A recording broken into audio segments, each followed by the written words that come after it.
The Custer County Commissioner Board meeting will come to order. Let the record show that today is March 31st. The time is 9:00 a.m. Mr. Clint, would you lead us in the pledge, and then I would ask you to remain standing for an opening prayer. I pledge allegiance to the flag of the United States of America and to the republic for which it stands, one nation under God, indivisible, with liberty and justice for all. Thank you. If you bow your heads with me. Heavenly Father, we just ask your blessing on today's meeting, our community, the citizens in our county. We ask for guidance and wisdom from you. We ask that you watch over all the members of our family.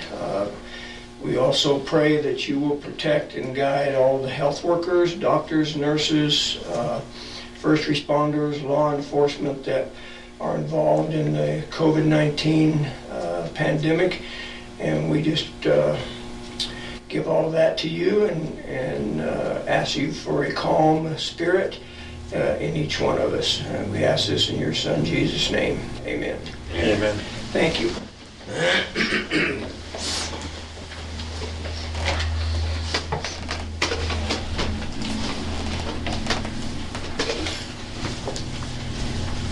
Good morning, everybody. Thank you for being here. Madam Clerk, would you conduct a roll call, please? Commissioner Flower. Present. Commissioner Kanda. Here. Commissioner Prince. Present. Attorney Clint Smith. Present way back here. And clerk to the board, Kelly Camper, present. Thank you, ma'am. Just wanted to make an opening statement. We are practicing social distancing. I brought my tape measure in this morning and we measured everybody's seat. We have limited access to the boardroom this morning. Anybody that had shown up was welcome to come in and sit in the hallway and practice social distancing and observe the meeting.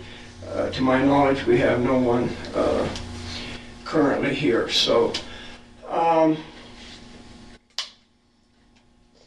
we'll start with amendments to the agenda. I had asked gentlemen if we could just take a few minutes and consider if there's stuff in here we don't think is critical to deal with today, then I would say let's have a conversation about that. Yes, sir, go ahead.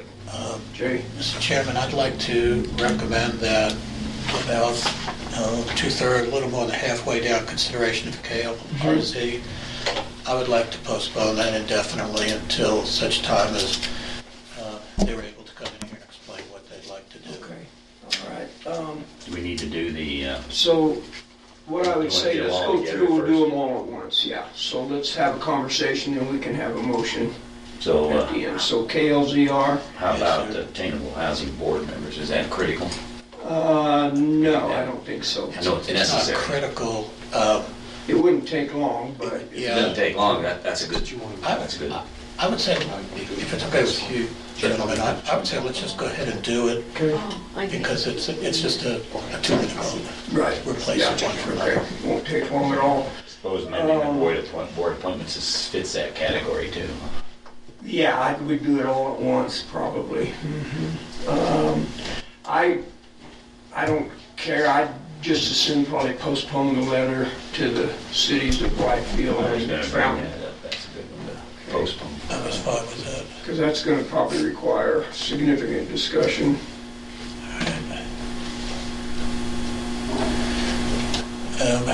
How about the broadband, discussion of the broadband programs? Is that something that we can actually talk about now without economic development here?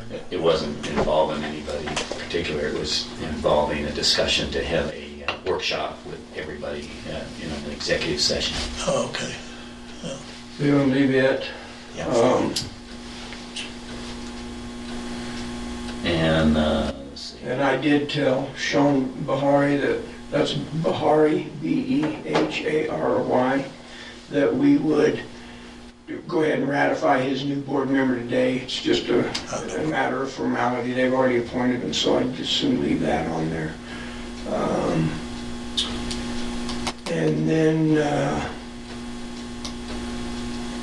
Ratification of the board members for the What is that? What, WCC? That's the library. That's the library, yeah, that's what I was just talking Oh, about. that's the one you said, Sean, okay. I was thinking to ratify, sign a commitment for government contract. Yeah, the contract. I think we better just leave that on there to get that done. It's just ratifying me signing a letter. We can talk about that when we get there. So that's probably the only two I see, unless you gentlemen have something else. That's probably listen, call them in. Can you just, yeah, you can just answer right there. So the chair would entertain a motion to the effect of amending the agenda. I move that we amend the agenda Yep. by postponing consideration of KLCR request for adding an antenna to the tower on Lookout Jay. Mountain. Your Can you move your mic is mic, not, please? your mic is not working. Hello, Got it on?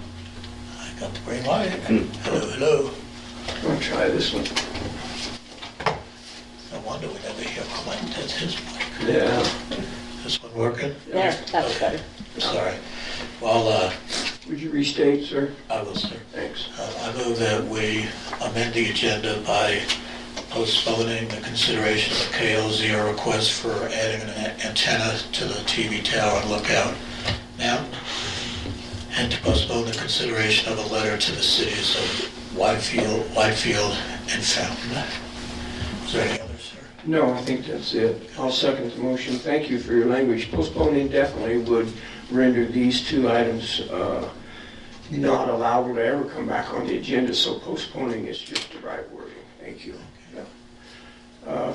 It's been moved and seconded to postpone the items of the agenda concerning the KLZR request and the letter to the cities of Whitefield and Fountain. Further discussion? I'm assuming we will roll those to the next agenda, or do you want to leave KLZR off until? I've been dealing with them on this issue. They had a whole presentation, so my recommendation would be to let's not put it on the next agenda. When they're ready, they'll tell Okay, us. all right, so until they've requested it, we'll leave that off the agenda. Right. Okay, further discussion? Hearing none, we'll proceed to vote. All in favor of amending the agenda, say aye. Aye. Aye, opposed, nay. Motion carries. We will strike those two items. Give me just a second.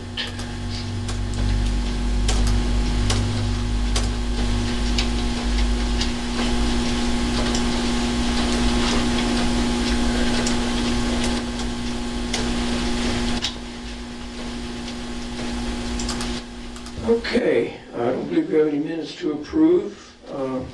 Commissioner items, Commissioner Prince. Thank you. Well, I really didn't go to any meetings because I physically, because I guess it turned out fortunate, and I was in quarantine for 2 weeks because of the presumed positive individual who we learned yesterday, thank goodness, was negative. So I didn't get out a lot. I'd just like to make a comment. I really appreciate our public health nurse for telling me what I needed to do and making me do what I did. It's an abundance of caution is absolutely the correct thing to do, so I just want to compliment her for the work she's doing.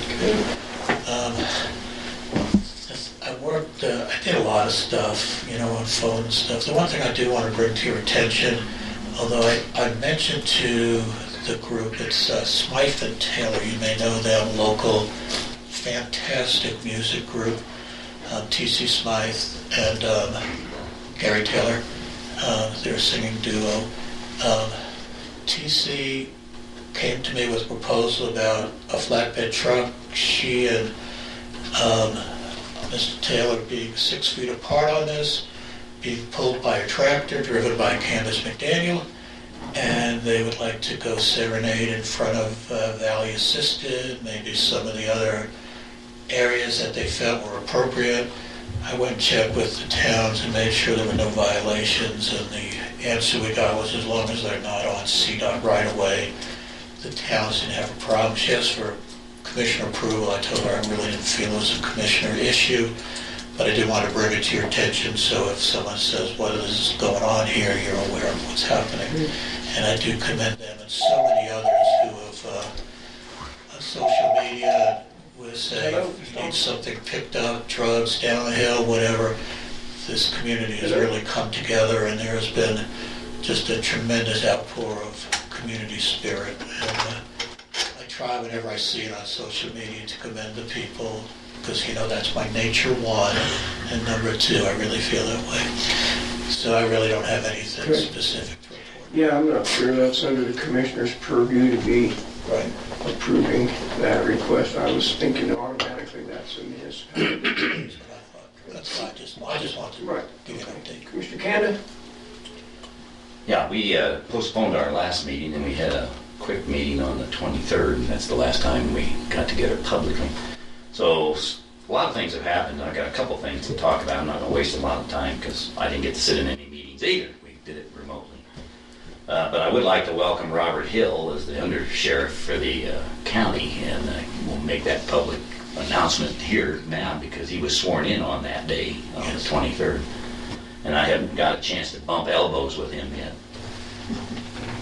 If you don't mind me interrupting you, the sheriff was at my store yesterday for quite a while because we're giving out food vouchers. And I do want to make a comment about that if I could come back, Mr. Chairman. But the sheriff, I asked him if he could bring the new undersheriff by just so we can bump elbows and say hello and see if they say he may show up today. That'd be good. Thank you. I'm sorry to interrupt you. No, that was Kelly, are great. you calling Melissa?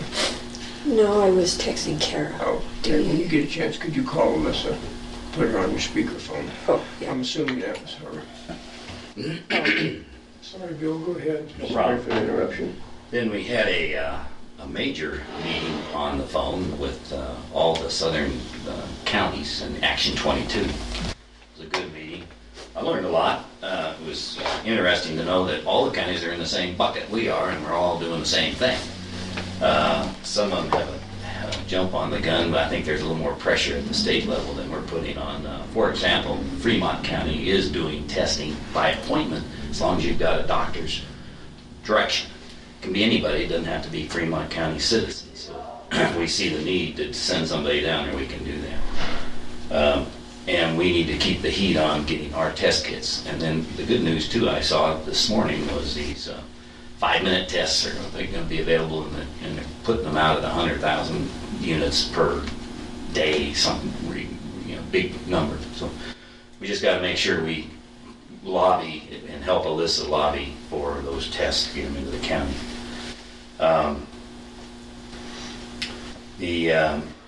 Also, I learned they're doing the same things. They're looking for things to save our citizens money to get through this hiatus for 8 months. And we've discussed waiving the landfill fees. We're going to discuss that later because we're going to get a presentation on our next meeting from Rusty and Brian. Other fees, late fees on taxes are another thing that they're doing. So if they are giving a waiver period of time instead of turning them in when they're due, just like the federal government's doing with the IRS, they're waiving county taxes to make up the difference. We need to probably look at what that impact would be, but I'd ask Donna to take a look, and we'll see what we might discuss in another time to move other fees. So we ought to all think about those kinds of things. Sure. The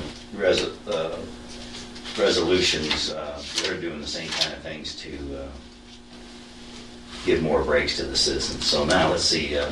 Additionally, talked with the broadband crew, including the mayor, Winky, and others, about getting together, and we'll discuss that later for a strategy session. I talked to Clint about that. I think, Tom, you did too. So we'll work on that later. And then work with Alyssa as well. And I want to say the same thing. I'm very proud of Alyssa and Meredith. Absolutely. And yeah, I said that out in the hall. So anyway, Meredith and Melissa are doing yeoman's work, and it is tough. They're in leadership positions, never before with that much authority or that much going on around us that is life affecting. You know, lives are saved by doing what we've got to do. So they're standing tall, and I Melissa? appreciate their work. This is Kelly. Tom wanted me to call you. And that's all for now. We'll catch up on the items we've got. Can I do, if you don't mind, may I dovetail? Go ahead. Thank you. I spoke to Kathy Garcia a number of times, especially at the beginning, about getting test kits. And she promised me that I'm going to try to put you on. we will not be left in the dust, that Custer County, once there are test kits come into Colorado, we would get our share. And that was a promise from her, so I appreciate her a lot. Yeah, I'm glad you brought that up because that's exactly what I did in that Action 22 meeting. That was Senator Gardner. All that was going to be items that they were taking to lobby with Senator Gardner to help us with that. Right? So, We're on the same page, Yeah. thank you.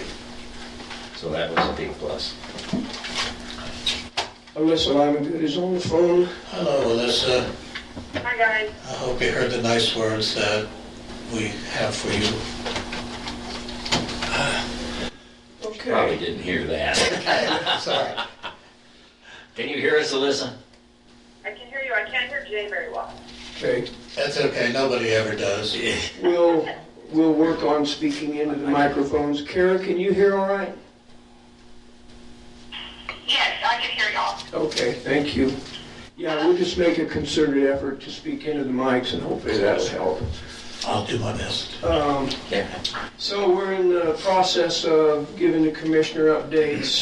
Jay and Bill both gave a report and both thanked the Public Health Department and OEM for the work that you guys have been doing. We appreciate that. Thank you. You're welcome. So, as the other two commissioners indicated, I was involved in several meetings and conference calls as well. I have been quarantined since March 19th. I came out of quarantine yesterday. So certainly have been trying to stay on top of things via email and phone calls. Certainly I have not been getting my information nor making any decisions based on Facebook.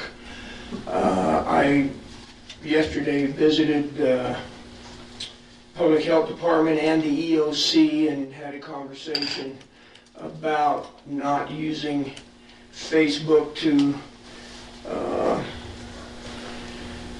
confront rumors and accusations and anything else as far as county employees go. Certainly we can't direct people to do or not to do something on their personal Facebook pages on their own time, but I just felt like a lot of the stuff that had been surfacing was counterproductive, and had visited with Alyssa a little bit about that, and I think we all agreed that that was just not something that we needed to do. I think their approach is to officially represent our county on the county's Facebook pages as well as the county website. So hopefully we can avoid some of the pitfalls coming with trying to win an argument on Facebook. It's ridiculous. The other thing I wanted to mention, I brought in a booklet that the Emergency Preparedness and Response Grant paid for. Mrs. Flower compiled this document. There are two others. This was the only one that I happened to have at home. I think the others were in her office, so we weren't able to access those. But you're going to see today in the vouchers, there's $3,764 expense on the public health side, and that is a pass-through from the EPR grant to pay for this document and some others. So I just brought those in so you can, and those are your copies to keep. You can take those with you. Other than the obvious, I mean, again, I listened to some conference calls from the state, Homeland Security, various conferences to sit in and listen to and try to gain some insight and see where we're headed. So I'll keep my report brief as well. Anything else, gentlemen? Okay, thank you. Attorney items? I finished the employment contract that Sheriff Byerly asked me to prepare, and he said he liked it a lot and he's going to use it. He has an individual he wants to hire and will need to send off for 28 weeks of training, and the employment contract covers that and obligates the employee. It's not, they can't, it's not slavery. The employee can still Right. leave, but he's agreeing that he would have to pay back some of the money for that training because the sheriff says it would cost over $15,000 to pay Move your them. mic up just a little. So Okay, to pay that salary, I'm sorry, there you go. for the period of time that the employee is going to class and is not actually serving Custer County. Can I ask you a question? Yes. That's the difference between a normal contract for the sheriff and this one is because of the training or Right. or what? I forgot the If reason. they hire somebody that they don't have to pay to train, I don't think Right. they don't have a formal it's just an Right. employment at will, but this one, Right. just an obligation that the employee Because of- acknowledges will I pay got it, back right. if it leaves prior to the end of the 36-month period. So anyway, As I understand, it's a new process that the sheriff's department's entering into. They've never really done this before.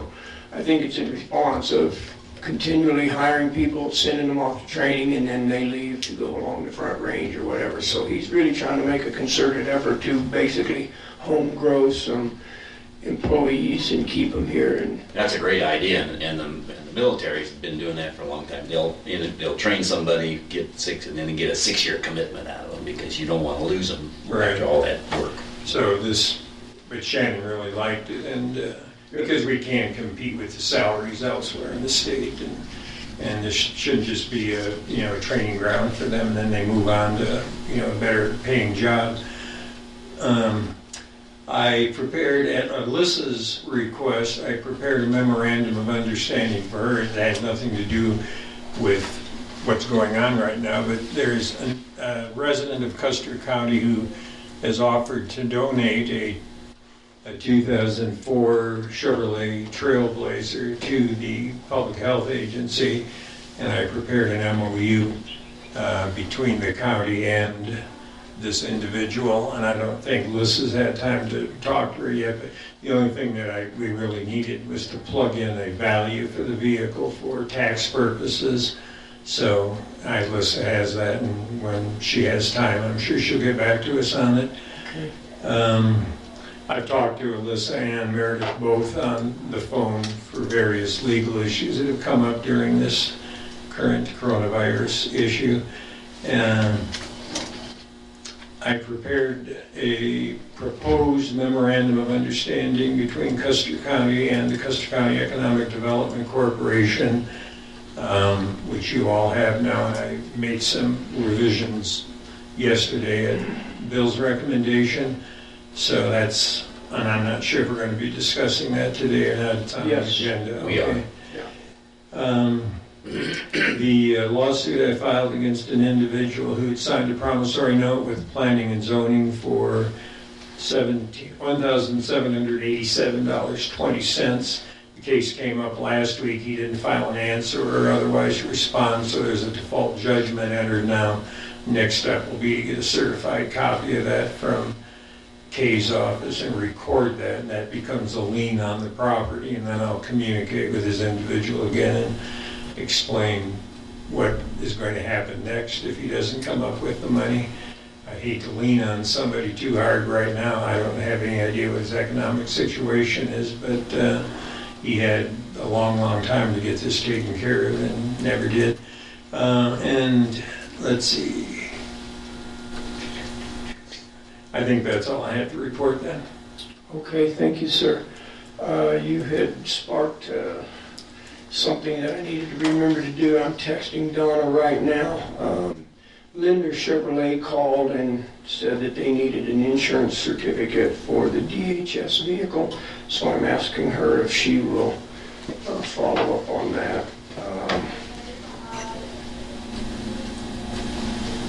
So give me Just a second. Can I ask you a question, just Yes. more curiosity than anything? Once you get a certified copy of the default judgment, you don't file a separate lien paper, or is that? And if you just record it with county clerk and recorder, automatically becomes a lien on any property that individual owns in Custer County. Okay, thank you, I wasn't aware of that. Okay.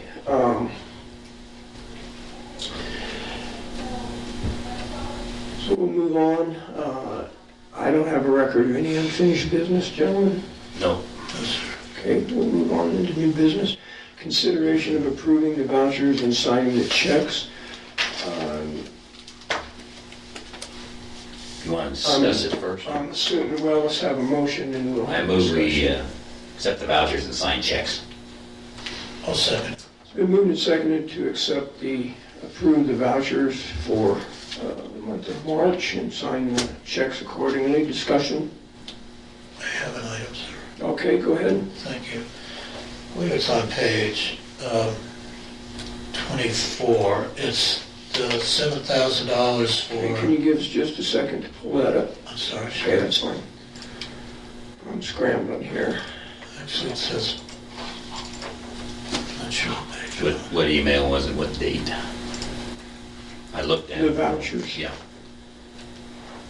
Came from Donna though, didn't it? Yes.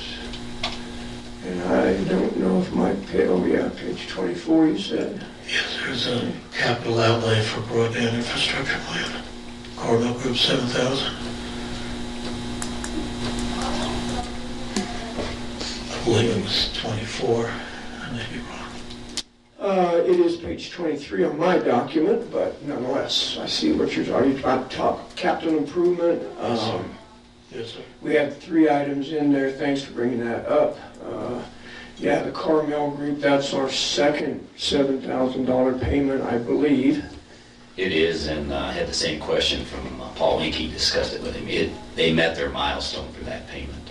Do we have And I can read it to you. Actually, this may be the first payment.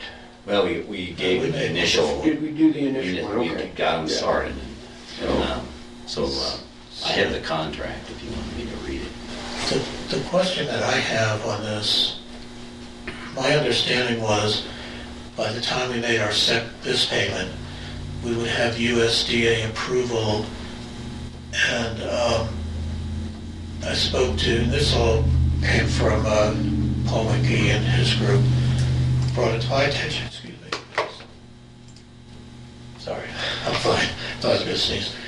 And I went back and I looked at my notes, and I thought it said, and I could be wrong, that before the second payment, they would have secured a letter of commitment from the USDA, and before we paid this, I just wanted to make sure that that obligation was done. I'll have to pull up the contract, let me find it. It reads, when we went through it and got the signed amount, let me read it. Okay, that's fine. But I gotta find it.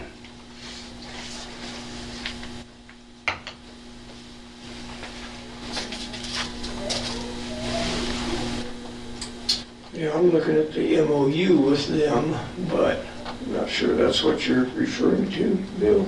No, it's the actual contract with Carmel. And it's gonna take me a minute to find it. You got another one, want me to come back to it while I look for it? Well, no, I know that the Armstrong Consulting is on the agenda later, so I'm not going to go there, but I have a question on that too. Other than that, I didn't have any issues with vouchers for this month. Okay. A couple unusual ones, like you mentioned, Alyssa and things, but I understand what they are. Okay. Yeah, I had some questions as well and had reached out to Donna and got satisfactory answers to those. There was an unusually large utility bill to to the West Custer County Library. I don't know if you saw that or not, but I didn't catch that one. What was the story? apparently we missed billing. They missed getting that bill to us last month, so it's actually 2 months worth of billing. Didn't notice. Check my notes. Okay, I'm gonna forward this to you guys so you have it too. Put a chair back there. Or actually, you probably sit in the back of the room if you want the There's chair. 3 of us. Oh, there's 3 of you? Okay, hold on just a second. And you're not 6 feet apart. So, Vertically. I think that was it. I mean, if you gentlemen had other things you wanted to discuss. Commissioner Canada, anything? No, I'll read this to you if you want it. No, let's hold off on that until we get done with the vouchers. Okay, You any other questions on the vouchers? no. Any further discussion? Hearing none, we'll proceed to vote. All in favor? Oh, sorry. I'm sorry. Go ahead. I would like to not pay the Carmel. I'd like to. Oh, Yeah. Here's why we have to. Let me read it. Okay. And I talked to Paul And if about I'm this, wrong, I'm fine. and I've got him comfortable too, so Okay. he read it. so what document are you referring to? I just sent there? it to you. It's the actual contract we signed Okay. with Carmel after we had all the meetings we had. Okay, there's no other. Let me open it. And name me where you're. I will as soon as I find it. I have it in front of me.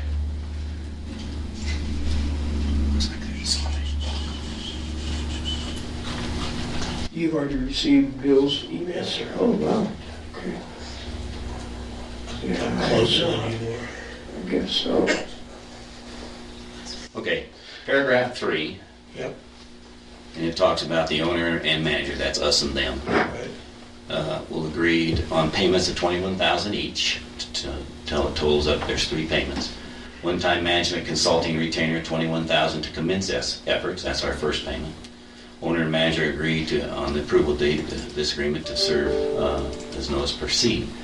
In addition, the management retainer owner agrees to pay manager a progress payment of $21,000 on the 45th day report of progress delivered to owner with negotiated terms of a letter of intent from CDOT for evaluation use of CDOT rights of way, and to remit final payment of $21,000 upon receipt of final fiber broadband infrastructure plans with CDOT's approval of negotiated terms and construction phase with the IGA in the form of CDOT executed letter of intent authorizing the owners to use CDOT rights of way.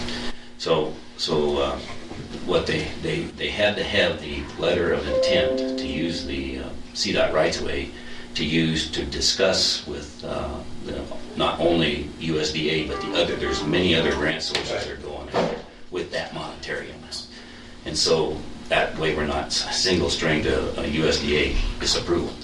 And what they've done, they've worked with the State Broadband Authority, Teresa Ferguson, and have gotten the governor's endorsement as well to use for leverage with the other agencies. So anyway, I think it's legitimate. Paul agreed at the time. Okay.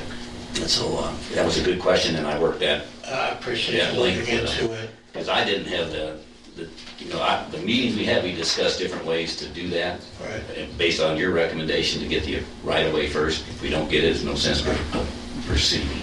Okay. So the second payment looks to me like to What number are you on? Same number, 3? three, Three, yes, in paragraph addition to the management retainer, excuse me, which we've done, the owner agrees to pay the manager a progress payment of $21,000. That was this payment upon the 45th day report of progress delivered to the owner with negotiated terms of a letter of intent from CDOT. I haven't seen that. And we've got it. That's the point of having the meeting with everybody, Tom. Because we've gotten interrupted with all the... Okay, so you have it, or do they have it? Yeah, they've got it. I haven't, I'm waiting for that to be sent to us, but they've got it. We'll just need to send it forward. Matter of fact, let me look. We may have sent it already. But they couldn't go further without it. I can understand that. Further discussion? Okay, I'm satisfied. Hearing none, we'll proceed to vote. All in favor of approving the vouchers, say aye. Aye. Aye. Aye. Opposed, nay. Motion carries.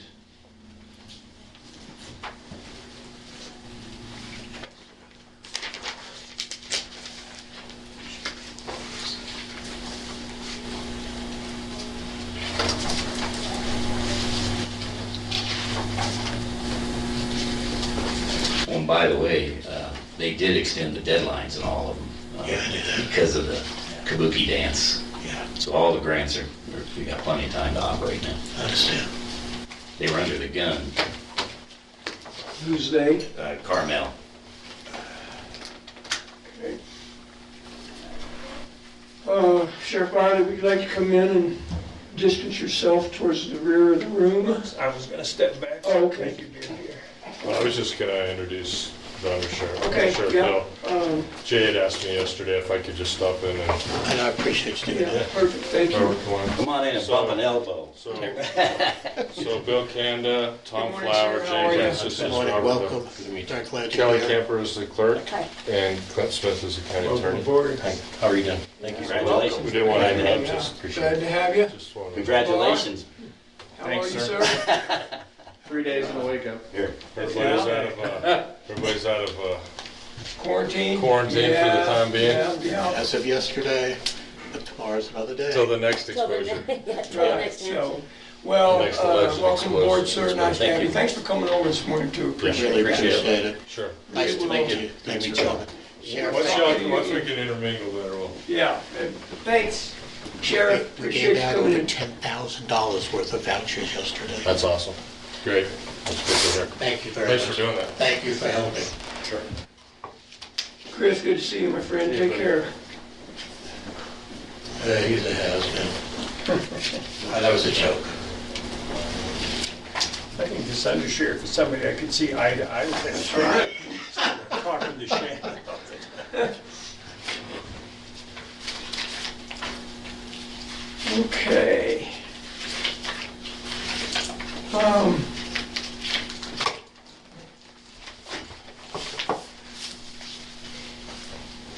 Let me send, you want to sign those, Bill, and I'll have Donna come pick those I up? said you're at Oh, did you? Okay, thank you.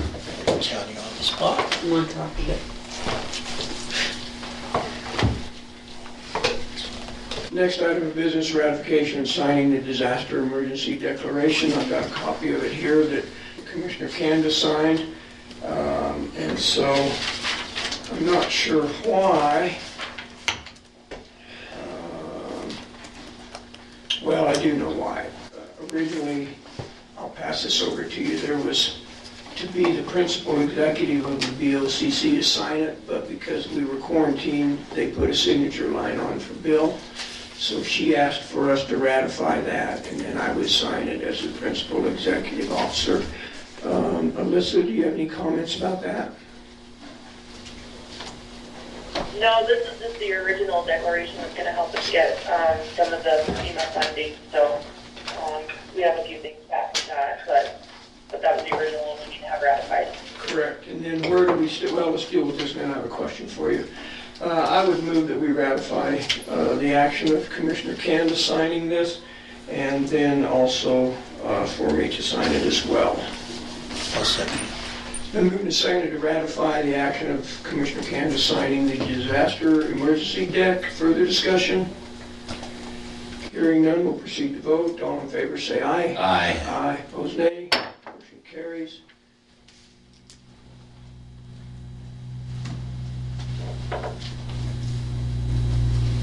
Do you want me to bring that by the office today, Alyssa?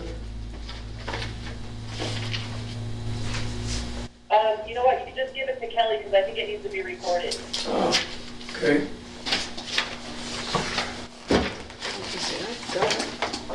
She probably has the one that Bill signed. Does she need this one? Yeah, you have a We're letterhead. checking. Is Bill's signature on the one you have, Kelly? I don't remember signing one with a letterhead. Yeah, no, Tom signed it. Is that the disaster deck? Yeah, same thing. That's weird. How did he sign You that? signed it. How could you How sign? could he have signed it? Well, unless they gave it to me before we went into quarantine, but I think maybe We didn't read. You Meredith gave- brought that over. When did you do this? Did you do this at your meeting on the, that you had over at the annex? That's Or when did Bill you- signed the one we just gave you, yes. We Not were that on one. the phone. At the VSOs when, Can you pass that up so I can look at it, please? Did you do that, no, it was did after. you sign something when,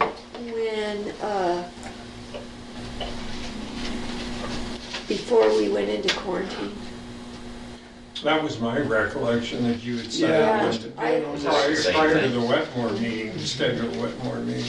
I think that's what you did is you signed it that night or that afternoon and gave it to me and I stuck it in my folder here. Okay. Yeah, Alyssa, we've got a copy of the disaster deck on letterhead that I signed prior to the 16th of March.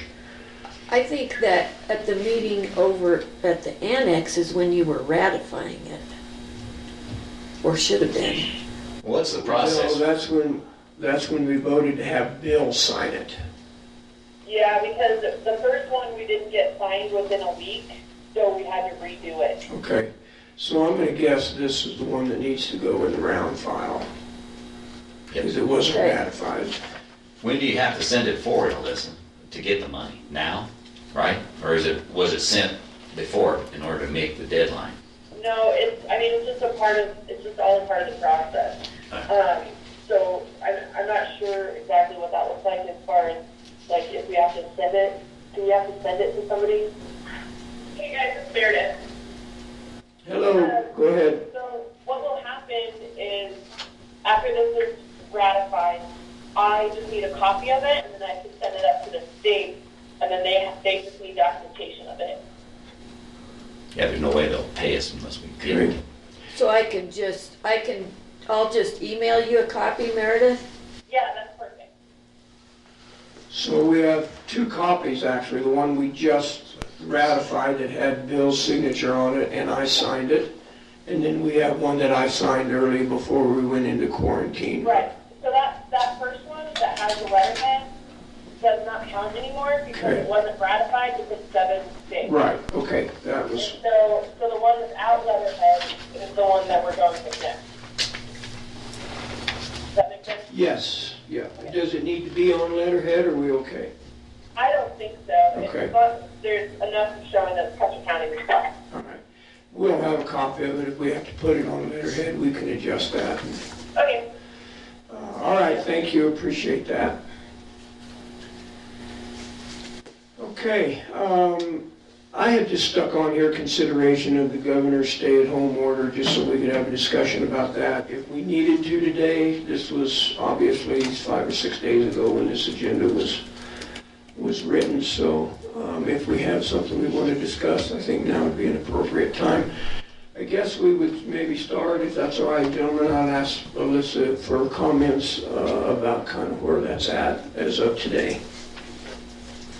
So I'm actually writing an order that will be specific to Custer County. I had it started yesterday, and I've literally been doing case investigations since then until 10:30 last night, so I wasn't able to finish it. But some of the language that I'd like to include in the one for our local, for Custer County is everything, of course, obviously that the governor said.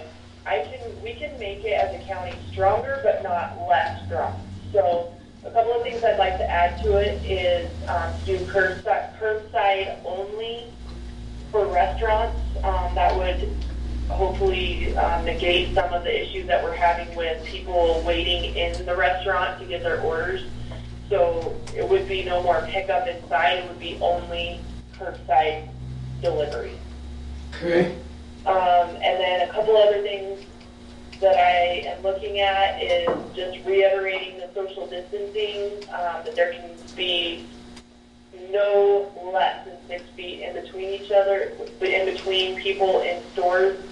I'm also looking at doing something with like square footage of stores, how many people can be in there based on the square footage. That's proving to be a little bit more complicated than I originally anticipated, but I feel like we need to do something to make this more consistent. I feel like we're putting restaurants out of business, but we can still be shoulder to shoulder with people in the grocery store, and that just doesn't feel right to me. Not only does it not feel right, but it's not our social distancing, and people are going to get sick because of it. So I'm really looking at, hopefully by the end of today, having something in place for that. So I had a thought about that, Alyssa, after we discussed it. I wonder if you could do a square footage range from 0 to, pick a number, I'm just using this for an example, 0 to 5,000 square feet is so many people, 5,000 to 10,000, or 5,000 to 15,000 is so many people, and greater than 15,000 would be so many people. I don't know.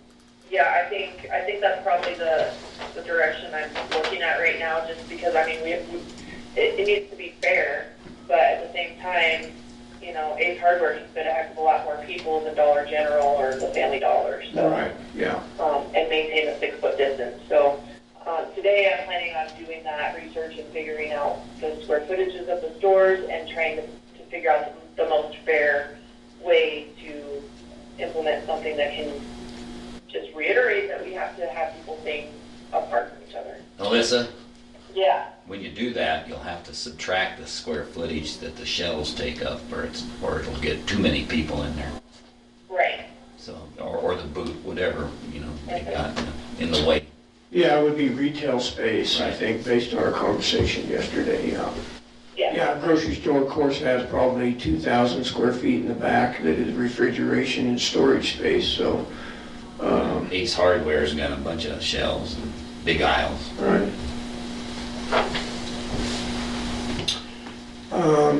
Okay.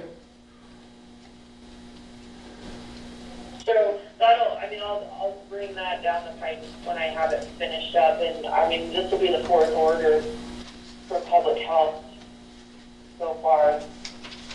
So Okay. we'll have to have it recorded,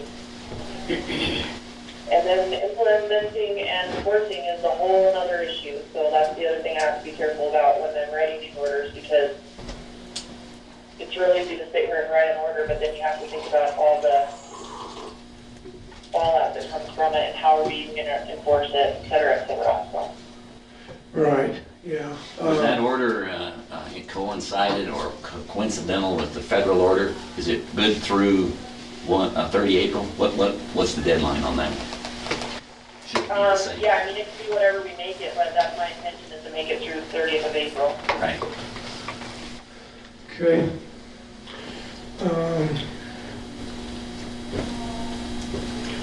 Yeah, other questions or comments? Meredith, do you have anything you'd like to add? No, she doesn't. Okay. All right, I reached out to Meredith yesterday. I want to say it publicly today. I just really appreciated her last 2 press releases. I thought they were very to the point and concise and clear. I didn't see any room for any misunderstandings about what those press releases were, so I just appreciated both you and Alex's work on those. Can I ask something? Yeah, go ahead, Kelly. So, right now, or the last I knew, we were still planning on opening the building here to the public on the 13th. Are you still looking at that, or I have concerns about that? Okay. We had to pick a date, so that's the date we picked based on Governor Polis's press conference. I believe that is a very fluid date. I think that needs to be up for discussion almost on a daily basis. I don't know, Commissioners certainly haven't made a firm decision about that. We took direction from public health, but it's a great point. I'm glad you brought it up. Excuse me. Comments, gentlemen? Go ahead, Kelly. As far as my office goes, and I don't know, I can't speak for the other offices, but I think we're doing pretty well being able to handle customers over the phone, through the mail, by computer, whatever that we have to do. And I just think that I just feel it's a little too soon to open. I can to the tell public. you what other counties are doing, because I've looked into it. They're doing the same thing we are, over the, at home remotely as much as they can. But there are some items that they have to do in the courthouse or in the county buildings, not just, I don't mean courthouse. They do that by appointment and limit that, and then you can control the space and the discussions, and I think that's legitimate if it's necessary. If I could just dovetail on that, if you've been to the post office lately, they've come up with what I feel is a very reasonable approach. They have one door in, and then you exit a different door, and they have markers on the floor to space out 6 feet. Maybe something to consider in your area. Yeah, and I thought about that, but have you ever been in my office on a busy day? Oh, yeah. But that's And I feel like That's why you would limit I'm it. short a person right now anyway, and I'm short 2 people, and I can't we only have so many working, but I feel like I would be controlling people more, because people will not use common sense I get it. with this whole thing, and I feel like I would be spending all my time traffic controlling Hurting this. people as Yes, opposed to doing your yes, job. I understand. yes. And that's very valid. Hey guys, can I chime in? Yeah, I was just gonna ask you for some comments here.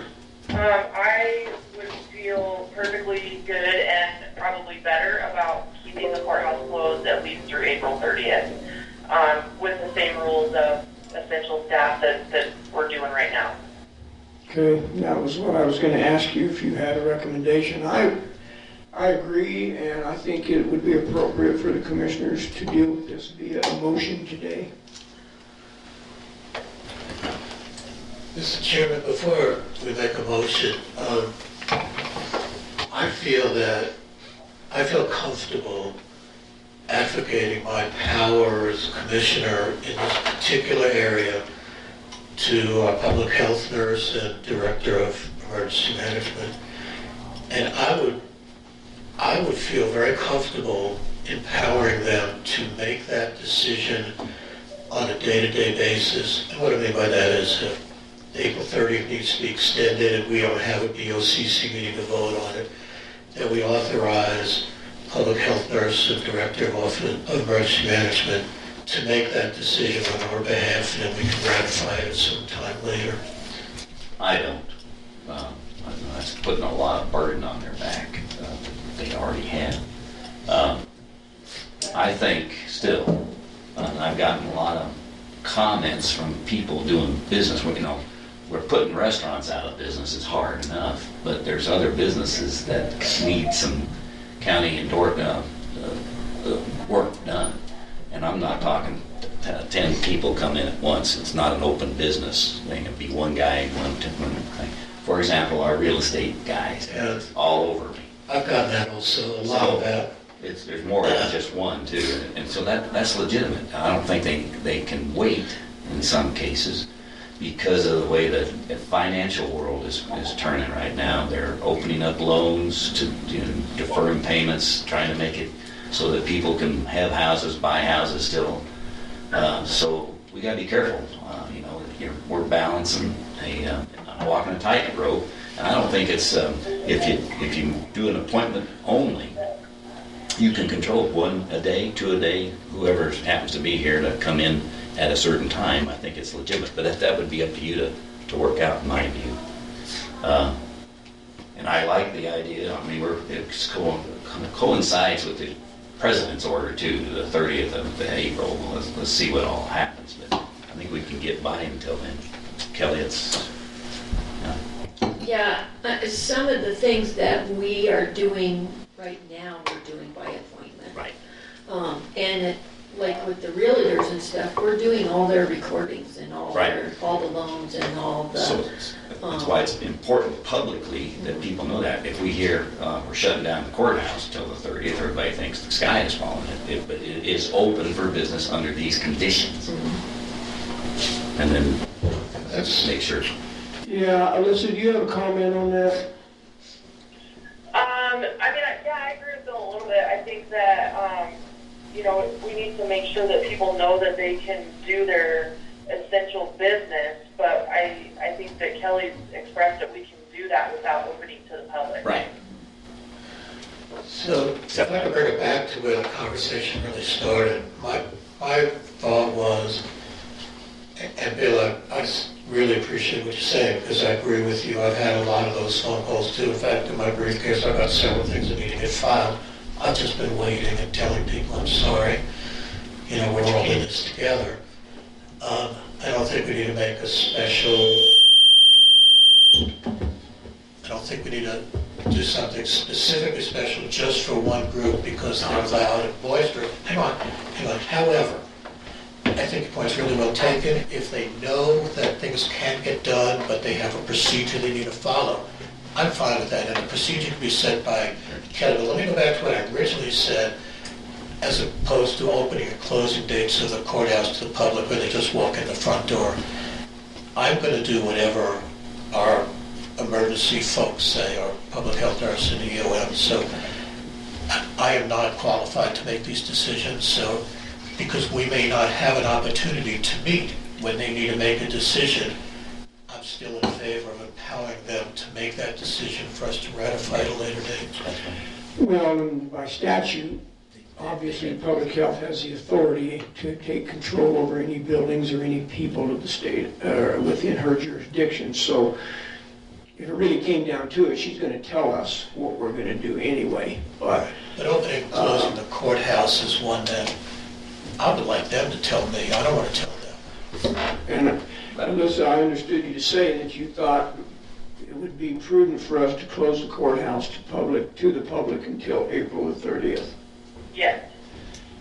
I agree. I believe I certainly have been involved in phone calls from business owners in the community as well. I believe that we do have the ability for them to conduct business over the telephone, via email. I know that happened yesterday in the assessor's office. So I think we are amenable to letting the essential personnel continue to come to the courthouse as they have been, and I think we can conduct business that way without opening to the public. Here's my concern about by appointment. It puts, I think, an unfair responsibility on people to say, yes, you can have an appointment today, no, you can't. Whether it's a first come, first serve, we find some fair way to do that. I don't know about that. I guess if it was... I would rather not do that. Okay. I think it's best just to do all or none approach at this point. Okay. I think it's better just to keep people out completely. Jackie has a really good system. She's got through planning and zoning where people can come up to the window, talk to them at a distance through the window, and then they drop off stuff in a drop-off thing, and then they decontaminate it, and then they deal with it. Alyssa, I have to do marriage licenses by appointment. I have no choice at this point. But the county clerks are, and something actually may come out today because we're trying to work on being able to do that remotely. Okay. And so, and we're getting into the marriage season. And so, until we can come up with something remotely, I feel like I have to keep doing that. Okay, is there any way we could do those appointments like, I don't know. You have to have a face-to-face with the people and they sign their... Well, we have to see their ID and all that. And maybe that's something that we could do through the window also. I really think that the Clerks Association is going to come up with a a remote thing here this week, and so it may not even come up again where I have to have one by appointment. We've only had to do one in the last week. So how about if I just play it by ear right now? Yeah, I think that's a great idea. Just play it by ear and see how it goes, and then if something comes up and you need to do one, I mean, obviously weather permitting, maybe we could just even just do it outside. Okay. So I have a question. I truly don't know the answer to this. Can we legally suspend issuing marriage licenses? No, No, I don't believe so. that's a national thing, that's all over the place, right? Interesting. Yeah, I don't know that I don't know that we need to suspend it. I mean, it's a great idea, but I hate to keep people from getting married if that's Really? their thing, but I think we can work around it. So we are finding out the hierarchy of importance during the COVID-19 pandemic, and apparently marriage licenses goes to the top of the list. I'm surprised. Okay? I would move that we continue to close the courthouse to the public until April the 30th and allow essential personnel into the courthouse only, and certainly based on the guideline of no more than 50% of an office staff. I'll second that. It's moving and seconded to continue the closure of the courthouse till April 30th, which I was going to mention something, gentlemen. April 30th is a Thursday. Thursday, that was a Saturday. Sorry, am I on the wrong? You're probably right, I don't know why I thought that. Yeah, April 30th is a Thursday, so I might, by consent, with a friendly amendment, change that to May 4th, which is a Monday. That it would open back up on May 4th. Would you agree with that? Can I ask, Alyssa, wasn't it Governor Polis who said April 30th? Yeah, that was No, it was- bullet point the 30th. Well, actually, I Trump. think that might have been. I believe President Trump moved his out to the 30th. Yeah, maybe that's what I'm thinking of. I think it started with Trump and then Polis followed suit. It doesn't matter. So the only reason I'm amending that, making that proposal is just to get on the calendar as a Monday instead of reopening on a Friday. I'll accept the amendment. Thank you, sir, appreciate it. Further discussion on the amendment, which would state that If it we... allows still, right now you're doing stuff on a case-by-case need, if it's critical, right? That's what is essential personnel doing in here otherwise? They might as well keep. Well, they're doing phone work and office Why? work. JD's in his office looking up stuff. Doing what for who? Because if they're nobody. Whoever needs his services. How do they know? You need We to- you gotta make sure it's under, the only reason I'm bringing it up is when we say it's closed, is it closed and nobody's gonna be around doing anything? Or is there gonna be telephone, remote stuff? Well, I think- People need to know. I think motion covered that, Yeah. said it would close to the public, but open to, sorry, off feedback, but open Yeah. to Essential personnel. essential personnel. To do public business. Yes. Oh, for no, this is, They're not in here just cleaning the office. They're here doing some public work, apparently, or they might as well stay home. So how do they get the business? Somebody has to know they can call. I've had complaints they dialed every number that we had posted and nobody answered the phone. I understand that. Then they're not, my phone has a message on it that says, if nobody answers, leave a message, we'll call you back. And they have been doing that. Now, they have been inundated, totally inundated. Right. Peggy has not been able to do any I'm of sure. her work because she's just been answering the phone. And I expect that that's how it's gonna be. Or if we get Vern to come up with a way of putting messages somewhere, I don't know, rather than, somebody has to orderly get to it. Maybe that's somebody answering messages for Peggy or somebody else. I mean, what's essential personnel if we're gonna keep it business going? Beyond the scope of the motion. Well, it is It's kind a of... great discussion, but I'm not sure it's part of the motion. Yeah, I mean, I spoke with JD yesterday. Somebody called me raising hell because they called his office and didn't get an answer. I talked to JD via his cell phone, and he said, typically, when I'm on the phone helping a customer, my phone will ring 4 or 5 times during that conversation. Yeah. He said he can't answer them all. Right. He also made a trip to the post office, so his phone rang while he was out going to the post office to get the county mail. So it's gonna happen. We can't babysit everybody. No, We're saying, the intent of the motion is, we're gonna have essential personnel in here to conduct county business on a limited basis. If the public can't understand that, then they can go to another county and deal with It's it. open to the public via phone call and then further discussion.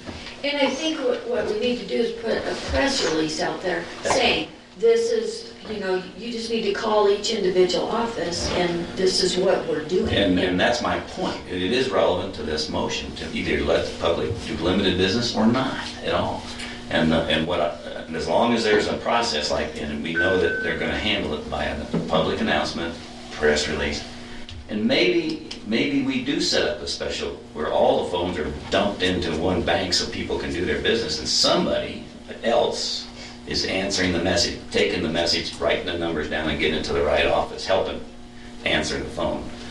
It can be remote answering the phone. It's going to have to be in the courthouse.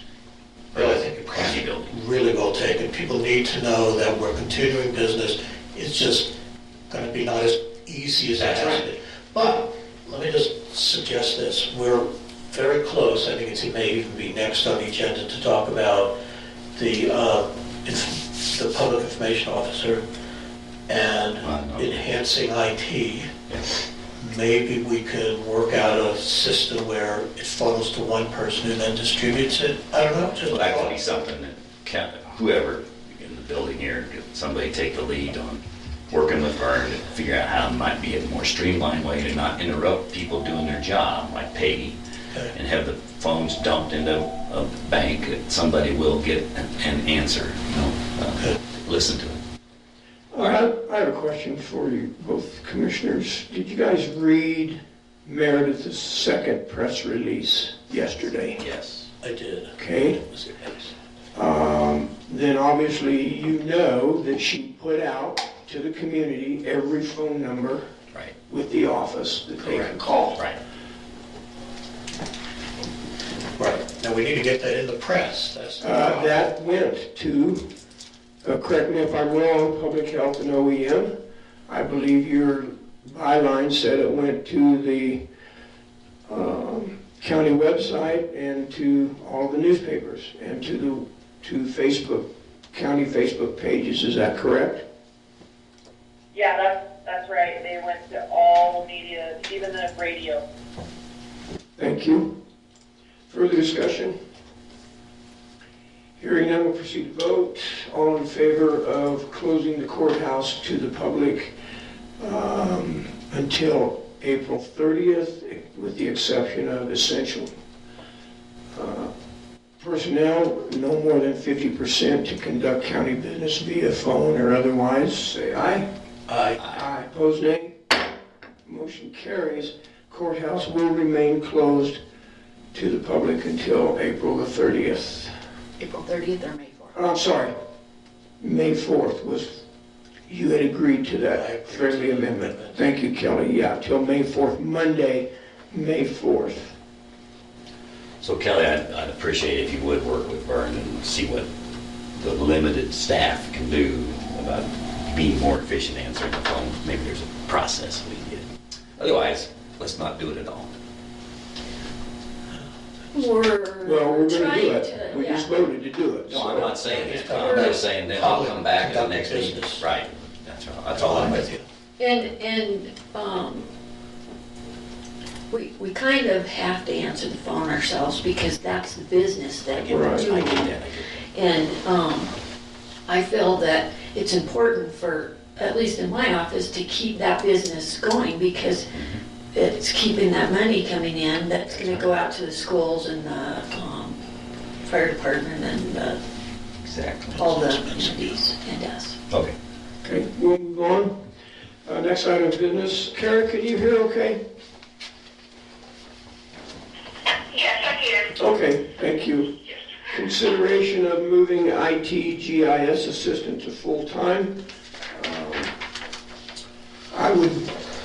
Chair would entertain a motion to that effect. I move we, let's see, moving ITG, the assistant to full-time, I agree, let's move that the ITGIS assistant be offered a full-time position. I'll second it. It's been moved and seconded to move the IT GIS assistant position from part-time to full-time. Discussion. Go ahead, sir. Thank you. Looking at the job description and duties, my first question was, is this really a full-time job or not? It probably will be, but I'm just seeing, it doesn't really look like a full-time job. Second question I really have is there going to be a salary adjustment considering the person is, the position is part-time now and will go to a full-time position? Yes. I spoke with Donna about that. To include benefits. It'll go through general fund human resources. And so the salary will remain equivalent to the annual salary based upon the half-time. Correct. No. It'll go to full-time. At the same rate, yes. All right. And this is going to come out of IT and GIS budget, or is this coming out of? Coming out of general fund initially, if we have to do a, wish Donna was here. If we have to do an amendment to the budget later on, we can do that. She calls it a supplement. Is that Yeah, supplemental budget, thank you. Could not think of that word. Okay, that's my questions. Okay. Yeah, I think there is, without a doubt right now, certainly there is enough work for that to be justified full-time, and I think there is.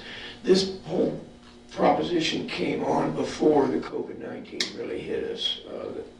All the entities believed that this, if we were going to include the PIO into this, that it needed to be a full-time job. And I just want to say thanks to Meredith and Vern and Alyssa for working on this job description. I'm not sure Alyssa was involved day to day on it, but I thought they did a good job of writing this job description, and hopefully we can move forward. Further discussion? Hearing none, we'll proceed to vote. All in favor of moving IT GIS from part-time to full-time, say aye. Aye. Aye. Opposed, nay. Motion carries. Thank you again, folks, for your work on that. Is that effective immediately? Yes. Next item of business, consideration of moving the Office of Emergency Management into the Public Health Agency. What's the group's pleasure? I would move that we authorize moving the Office of Emergency Management into Public Health. Is there a second? I'll second it for Been discussion. moved and seconded to authorize moving Office of Emergency Management into the Public Health Agency. Discussion. Okay, it's in the SAR building now, right? Correct, upstairs. And that's where it's lived all its life, is that right? As far as I know, yes. And I saw a letter from the former OEM coming up. Do you guys receive that? I read it too. I understood the reason to do that. It made sense because they're even though they're similar, they have different lines of authority. OEM does not work for public health, and public health doesn't work for OEM. So it's just, to keep it clean, and probably, I don't know what would be the reason to do this exactly. Who came up with the idea of consolidating? Yeah, I certainly have my opinions on that, but I'll defer Alyssa. If you guys want to speak to that, I would be interested in hearing Meredith's take on the use of that room upstairs if she was not in it. So, the reasoning behind moving is, I know Fisher Rescue needs more space.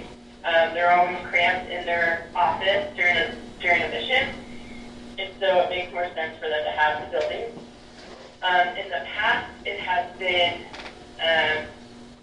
kind of I don't know the right wording on this, the correct way to say this, but that included in search and rescue. And I don't want that to be shown. Another thing is moving over to the public health building. I want to make sure everyone knows that it is just office space. Our departments are still going to interact as they have always. However, it does allow coordination to be better. In all hazard events, public health is one of the first people that we have in our EOC. So it makes sense to be very close together and coordinating. And in general, having one person in the search and rescue building for electric, for heat, all of that, to me it doesn't make sense. Just to have one person here the whole time. And so it would be a money saver in that as well. What about the use of the room upstairs during an emergency? Yeah. So I would just keep it for search and rescue. Search and rescue needs that space. It's their building for their use. And so they definitely need that extra space. The Salamander IDs that have credential everyone would still stay up there. The sheriff's office uses that not only for personnel, but also for concealed carry, permit, or IDs, credentials for that. So it makes sense for that to stay here. But everything else would just be moved over there. But definitely keep it for search and rescue. And can you talk about family use of that room as well? What room? Your current office upstairs. My understanding was search and rescue often has a need to be able to separate a family. Yes, you're right, sorry. So another use during a mission is that when a family member is here for the person that they're searching for, they usually put that person upstairs to have them around, but still not around all the information. And so they use that space anyway for that purpose. Okay, thank you. So Meredith, what do you do today in an emergency, and the SAR mission's out there doing something? Where are you normally? In that office, or are you? I'm still in my office, so that's another thing. So if I'm upstairs and they have a family member, they're still going to place them upstairs or find another location. It makes more sense for that family member to be upstairs, and then especially without me being up there. So during an emergency, where do you have your emergency operations center? Yeah, how does that determine? So in the past, all of them, except for the current incident, our DOBs have been at the firehouse. For floods, for fires, for whatever, tornadoes, whatever that would be. So it would be at the firehouse per our verbal agreement with those incidents. Yeah, thanks, Meredith. Yeah. Further discussion? Go ahead, Jay. Thank you. I've been to Alyssa's offices, and it's laid out. Jay, we can barely hear you. I apologize. Is that better? Yes. Okay. Thank you, Jay. Thank you. Let me turn it a little bit away. I'll speak up. I've been to your offices, Alyssa. I mean, I'm sure you've thought this through, but where in the world will OEM have an office in there? I mean, it's just, you seem over cramped at the moment. Isn't it funny how we thought originally we had like the Taj Mahal and now we're cramped already? No, but we have looked at that, and then we'll have Meredith set up where we have our conference area. Two reasons why that works well. First of all, she still has her own space, and I think it's important that because we're both department heads that we have our own space that we can have difficult conversations and things like that when the need arises. But we can have her permanently set up in the conference room, and then we really use that conference room about 2 or 3 times a month. One time is to do CPR classes, and then the other times when we have a couple of different meetings. And so during that time, we can actually have her. We can set up another little space in the corner of my office. Unfortunately, the giant tree is going to have to go, but. email address? But so then if we need to use that conference space, then we can put You could send it Meredith directly in my to office. him. And that's the nice thing about Meredith, Bill. is she's pretty It's mobile, the- so Oh, you did, okay. she can work wherever. And then, as far as like that giant wall that's in that room, Okay, that's thank right you. now bare, we'd like to put, dry erase boards up there so that we can all use them. And then if there's ever any sensitive information on that, of course, we would cover it before the public could be in there. Okay, And that's another great thing about that room. It can be a scale DOC, so we need to move to another location. So we can't all be 6 feet apart. Yeah. right, but if you had some other emergency that didn't involve social distancing, that would function as it did this, in this event, right, so. Okay, I got a quick one here too. I Go see ahead. Jay's concern here, and I had the same. You know, poor Meredith, she's a wayward, out of an office. We gotta find a room for her, which I agree. I'd hate to move her 3 times before we get settled on something. What other rooms did you look at or consider? Is there other ways of finding an office in the fire station? No, so a main reason of going over to public health is because that coordination. My grant deliverables and public health grant deliverables, not all the same, but many are. And so with that change in that, we're not going to be duplicating efforts. We're going to be able to coordinate and work well, and then our basically efficiency of our jobs are going to increase having that co-location. Okay, I don't know, I'm concerned still, because why didn't we do it sooner then? That's a great question. Why in the world is it taking 20 years to decide to get together? I guess it's probably mostly because public health used to be in 2 little tiny offices. Exactly. Closets. yeah, it wasn't an option before you moved over there, so. Yeah, I guess I don't share the concern here. If that's what you two want, it's far beyond me to try to tell you that it's not a good We're just idea. having a discussion, we're not telling anybody. So, Clint's got a question. I just had one legal question. We have a lease agreement with Search and Rescue to use that space that Meredith's in now. Is it, if this motion passes, would it be the intent that we would still keep that space pursuant to our lease agreement? well, at least, I think for our card printing and work, but Meredith, I would defer to you. Sorry, this is the first time I've heard about the lease agreement for that space. It's a 20-year lease. I think we pay $1 a year to Search and Rescue, something like that. Just an agreement. The county owns that building, correct? I don't think so. Yeah, we do have a lease, and every January or December, we pay $1 to them. I am actually not sure if the Yeah, Search and Rescue owns it. I think they own it, that's why, at least when we were working the Justice Center, where the ground belonged to who, that was separate. I don't know why. I think that maybe the county owns the ground, but the building may belong to Search and Yeah. Rescue. Anyway, I'm just bringing it out. There is a lease agreement there, and So run by again, how are you going to, the Joe Public comes in, wants to see the OEM person. Got to walk through the public health office first. So actually, this is slightly better for that. No one really knows where my office is. I don't have a sign out saying emergency management, Custer County emergency management. And so that's an option in this building, moving to the public health building. And so, I mean, really the public access would be more.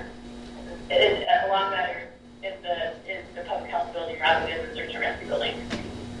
You know, I like the idea of moving. I like you having a better space and all that, but I don't like you in a tight quarters with OEM, with public health. I think maybe other options could be considered. We could even co-locate you both together in a new building or have a different building. I think we're reacting because we're in a different crisis right now, which is working together. that, first of all, we had actually started talking about this before COVID hit, because our deliverables are so much alike that we literally spend half our day driving back and forth or on the phone with each other, where it'd be so much nicer just to be able to say, hey, what are you doing with this one? I'm perfectly open to if we need to move to a different location down the line that's big enough, or, that's bigger for all of us. But I mean, I don't think that Meredith is going to have any less space than she has now in moving over to public health. I don't get it.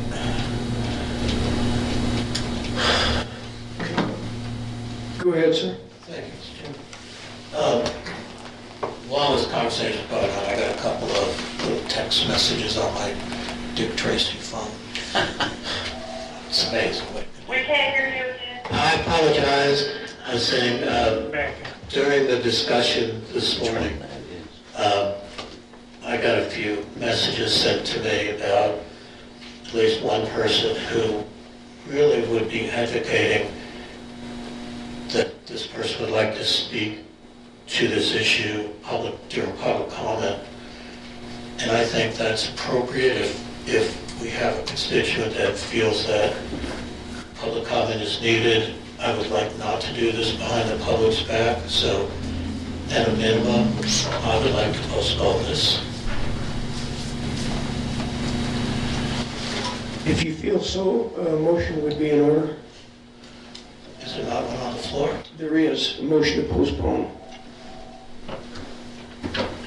There is a motion on the table to approve the moving of this office. If your desire is to postpone this item, a motion would need to be in that effect.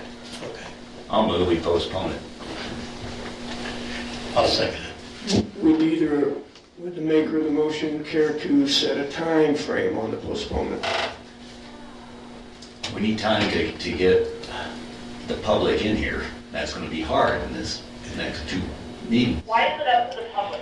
It was going to be my Because it's question. an open meeting. I don't, We need to hear comment. Why do we have it in the first place? And in order to make a decision, we need to understand the issue. We're basing it on good recommendations. I'm not disputing you and Melissa's work that you've done to make a case. But there are other views that you use in making a decision. I haven't seen the other But options. are those views going to be, I mean, it I don't really know. doesn't affect, in my opinion, this is Melissa, in my opinion, it doesn't affect the people of the public any more than making it more accessible to them. And if people have a rebuttal about it, I mean, I guess that's fine, but at the same time, it's not them working in this space. It's not them having to work together. And, I mean, it really affects Meredith and I and our work. So why does the public have an input in that? yeah, I happen to agree. I don't know that this is a public-oriented thing, but, and the other thing, and thanks to the attorney, public comment is not a right given to the citizens of this county. It's a privilege that we extend. We are not obligated under law to provide anybody the opportunity to have public comment. We do that out of quote-unquote the goodness of our heart and to try to make the citizens feel involved in this. I get that. I understand that. I don't know that this is a quote-unquote public issue, but if there's a motion to postpone, then we'll consider that as well. Go ahead, sir. One more thing. Yes. I agree. I think the public should be able to voice their opinion. And I think, that's fine. Can we possibly set, like, you can have if you have an input, you need to email it to whoever VOCC by the end of tomorrow or whatever, and then make a decision based on that afterwards. I don't know. As long as we're in the EOC right now, we're obviously working together, and it's not really that big of a deal. But we will be stepping this EOC down, as things progress one way or another. And so that's when we will need to know if we can be in the same office or not. Well, you make a good point. Is that Melissa? Yeah, Melissa. Yeah. you made a very good point. There isn't a rush, really, because we can decide to keep you guys together for as long as it takes to get a new building if we wanted to. It's doing the right thing that matters in the long run, and doing it efficiently is what we do. And also, we have sunshine laws. We can't do a lot of things, and that is the public's right to know and hear, and they make adjustments if we appear to need it. But anyway, I think it's, this has sort of come up out of the blue. Not out of the blue. That's how all the business comes before us. We make motions, we consider issues, and this is part of the process. Well, if I could comment, if I may. Go ahead. The individual who has suggested they'd like to make public comment certainly did make a comment to the three of us because we got the email and we all read it. I thought there were some valid points in there. However, I'm almost not even understanding why this is coming before us and we're going to spend 20 minutes discussing this. Two employees want to move offices for efficiency. I mean, I'm kind of at a loss as to why we even need to make this decision, see if you feel it's appropriate, both for you two directors of your areas, if you feel it's appropriate. I'm having a hard time really with this thing. Kind of tend to agree in that unless it involves a lot of money or some reason that we have to make a decision, Kelly can move her office anywhere she wants. I guess that's why I said, why is it open to the public? Because that was my line of thinking in my brain before that. Well, And it's actually going to cost the county less money. well, that's all good, Alyssa. The point that I'm trying to make is you need to do your job, Meredith needs to do hers.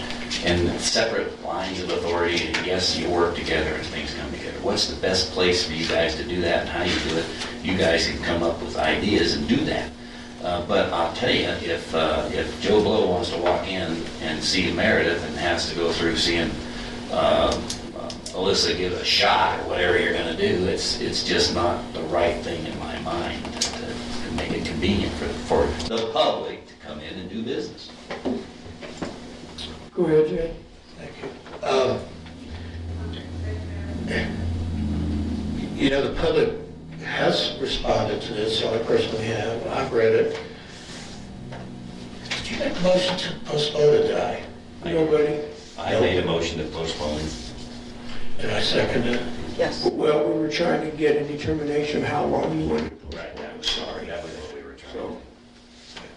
Chair hasn't restated the motion yet, so no, it's I'll not. withdraw it. Let's vote on this and move on. May I insert one more thing? Go ahead, sir. Kelly got me a copy of the lease agreement, and in December of 2015, this agreement, actually it's determined the county owns the building and the land, and we are leasing it to search and rescue through 2030 with the condition that OEM can have an office there. So that's the lease. So we don't pay anything, they pay. They pay us $1. Thank you for getting that. Appreciate it.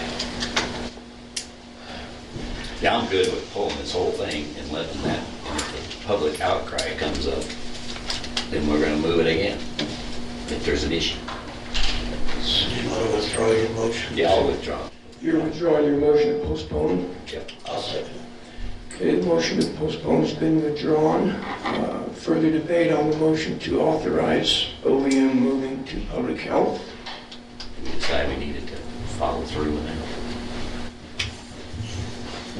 I do I think personally. we authorize it, I mean, why? I don't care. Hearing no further discussion, all in favor of authorizing the OEM to move to public health, say aye. Aye. Aye. Opposed, nay. Motion carries. Thank you, ladies, appreciate that. Keep us up to date on how it works. May I ask you a Well, question? thank you so much. Yeah, go ahead, Jay. It's just really a question.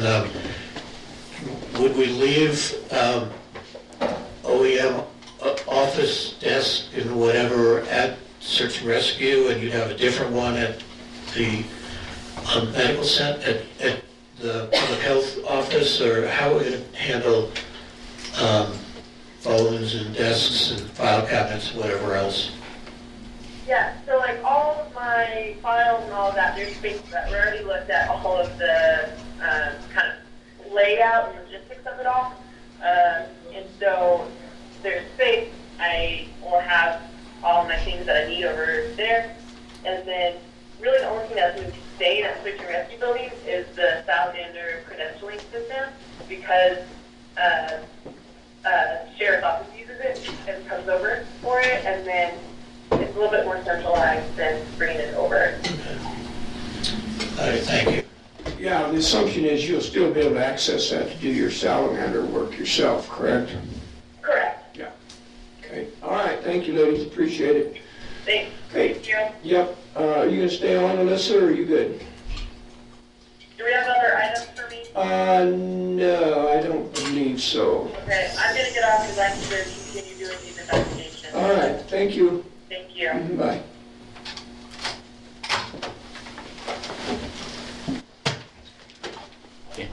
Next item of business is approval of attainable housing board members.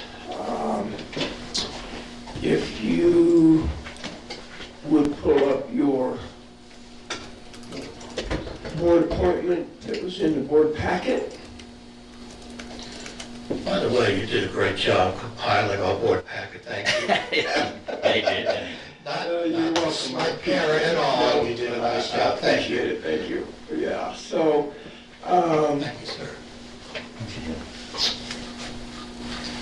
Yes, let me get to it. Vern, come over here and get the game pads. I just did. yeah, I'm pulling mine up as well.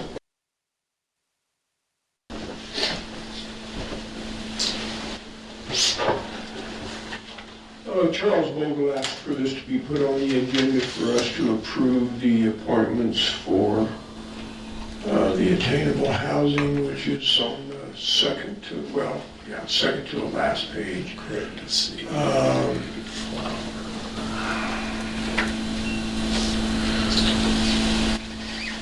And I believe Ed Stefanich was the only That is, new person, correct? that is correct. He's replacing Mike Carter, Yes. who will be leaving on Friday. Yeah. And Ed is the replacement from Custer County. He'll be head of streets and works, and he's the town man, they call him. So I would move to approve Ed Stefanich as a member on the Attainable Housing Board for a one-year term expiring January of '21. I'll second that. Moved and seconded to approve Ed Stefanich. I hope I'm pronouncing that correctly. Funny. Can you spell it?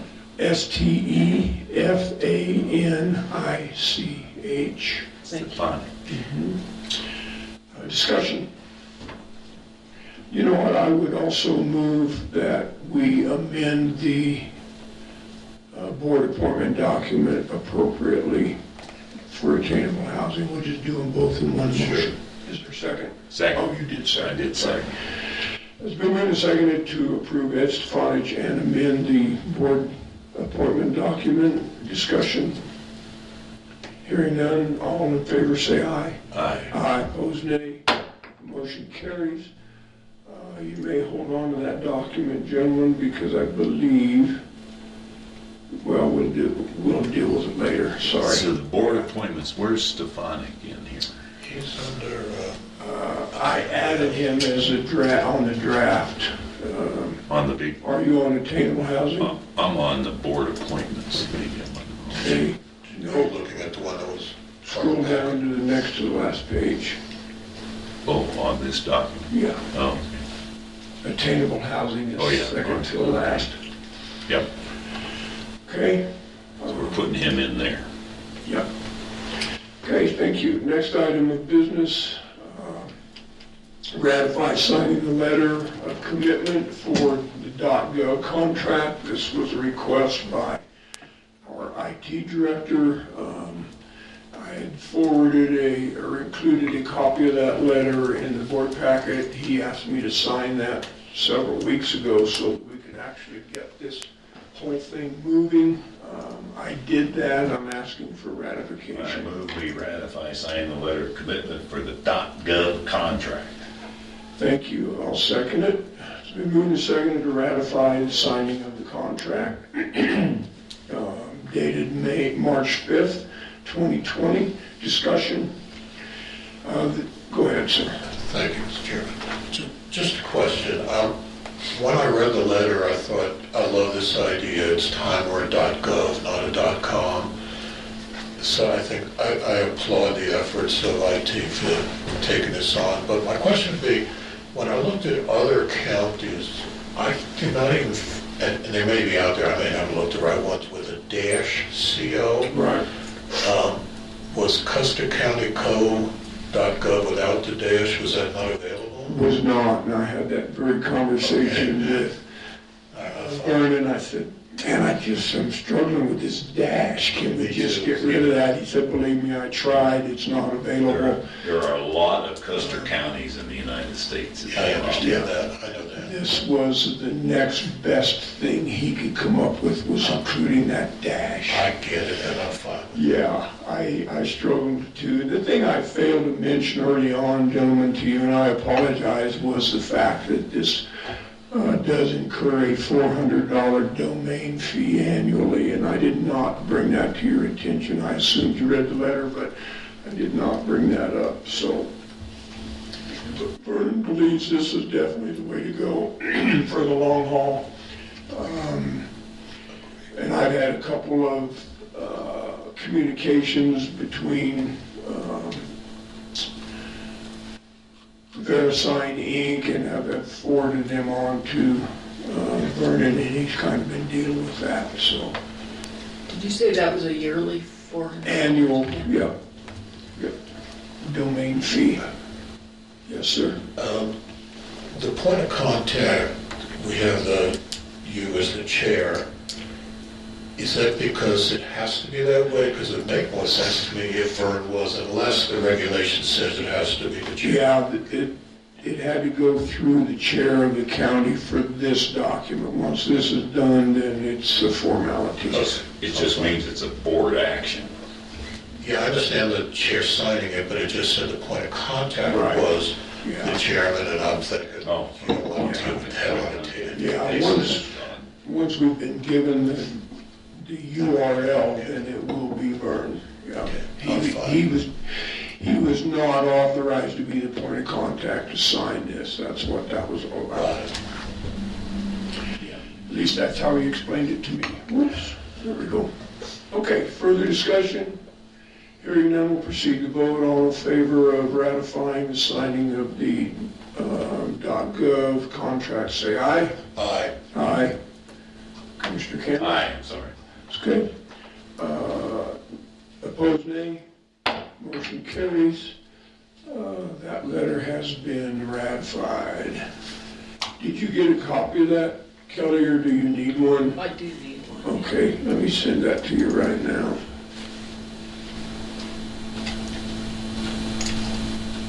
Give me just a second, gentlemen.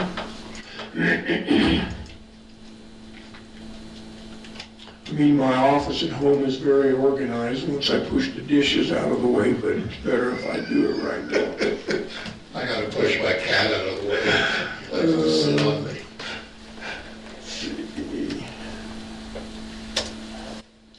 So, just a question maybe nobody knows. How come the letterhead says 1877, but then next to it says that the county was, no, it's the other way around.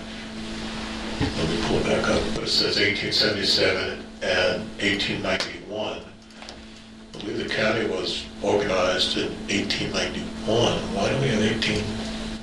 The territory and then maybe. Well, it was cut off from Fremont County originally. It was part of Fremont County. I don't know if that had anything to do with it. I'm just looking at the letterhead and it has 2 dates. I'm looking up there, it says 1891.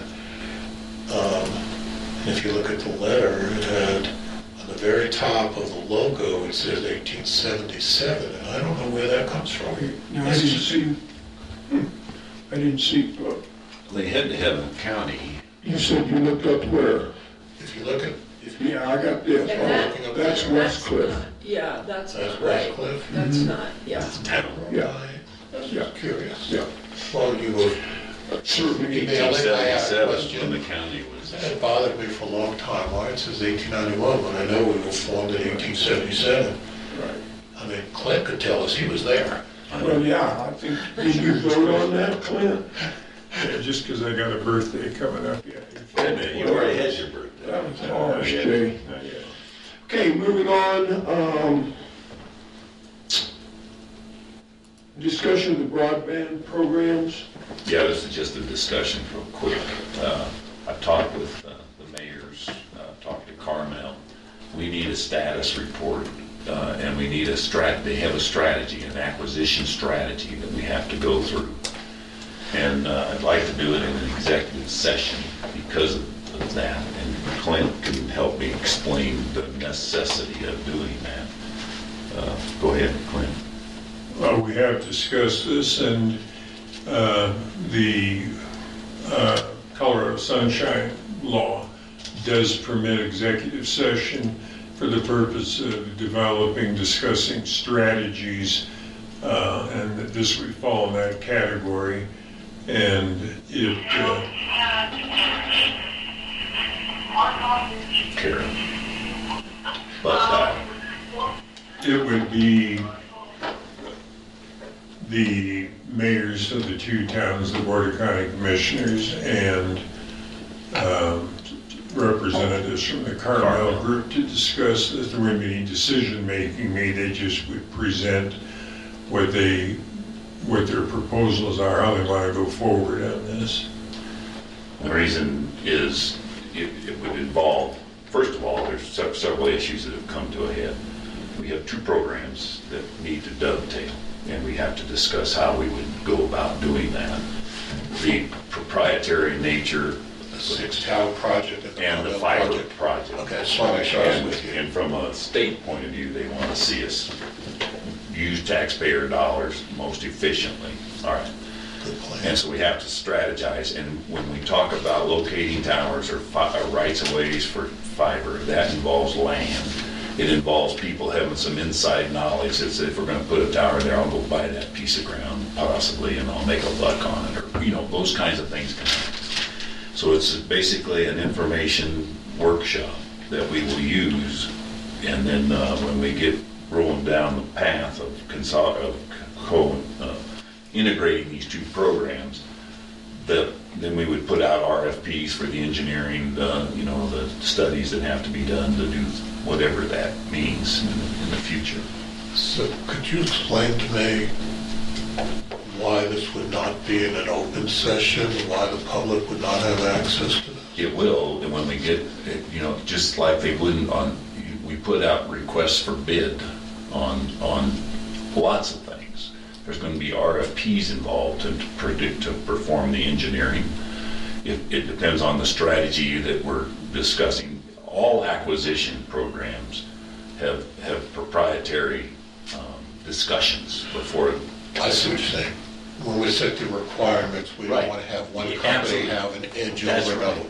Okay, I'm fine. I just wasn't sure why we were excluding the public, but that makes And then perfect you'll sense. have, We're talking then about of contracts. course, when the program gets instated, and we actually start executing grants, both Right. programs are gonna have like common goals Right. that we have to mesh together. Those will be open to everybody as we start going down the path. And we'll discuss more about that in the MOU discussion. I'm going to dovetail on this conversation to somewhere else, if I may, and if I'm out of line, Mr. Chairman, just throw something at me. Okay. This seems like the kind of meeting that would lend itself to use a program such as Zoom or freeconferencecall.com so that we could have this meeting without bringing them in, not worry about the 6 feet. I could wear my jammies. Those We kind can of talk things. about that Yeah. when we start setting up, but my view is the town hall, for example, is big enough, or we can find a room big enough. Sitting here, I think it's important to be able to interact with each person, and we're only talking 4 more people.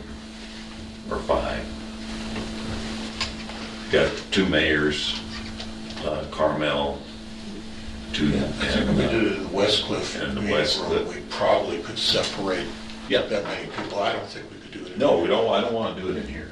Okay, I'm with you. Just, what I would propose is that we set it up, and I'd like to do it where we have the authority to execute the towers program when we decide. Yeah. We don't have that yet with Carmel, but we've got to be careful when we give authorization to start spending money, because that would, in some instances, negate the grant. You know, it's like spending money on a program before you get the grant, you can't do that. Correct. So we need to have a discussion on timing. We got a lot of time. We got an extension on the towers. We got an extension on the grant process for Carmel's stuff as well. So we need to get together and strategize. Okay.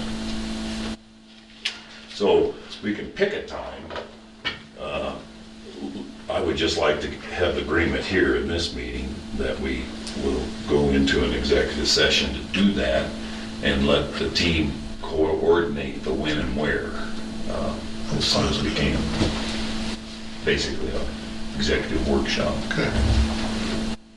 Yeah, somewhere I got a little heartburn over this. I think I understand where Commissioner Candace coming from.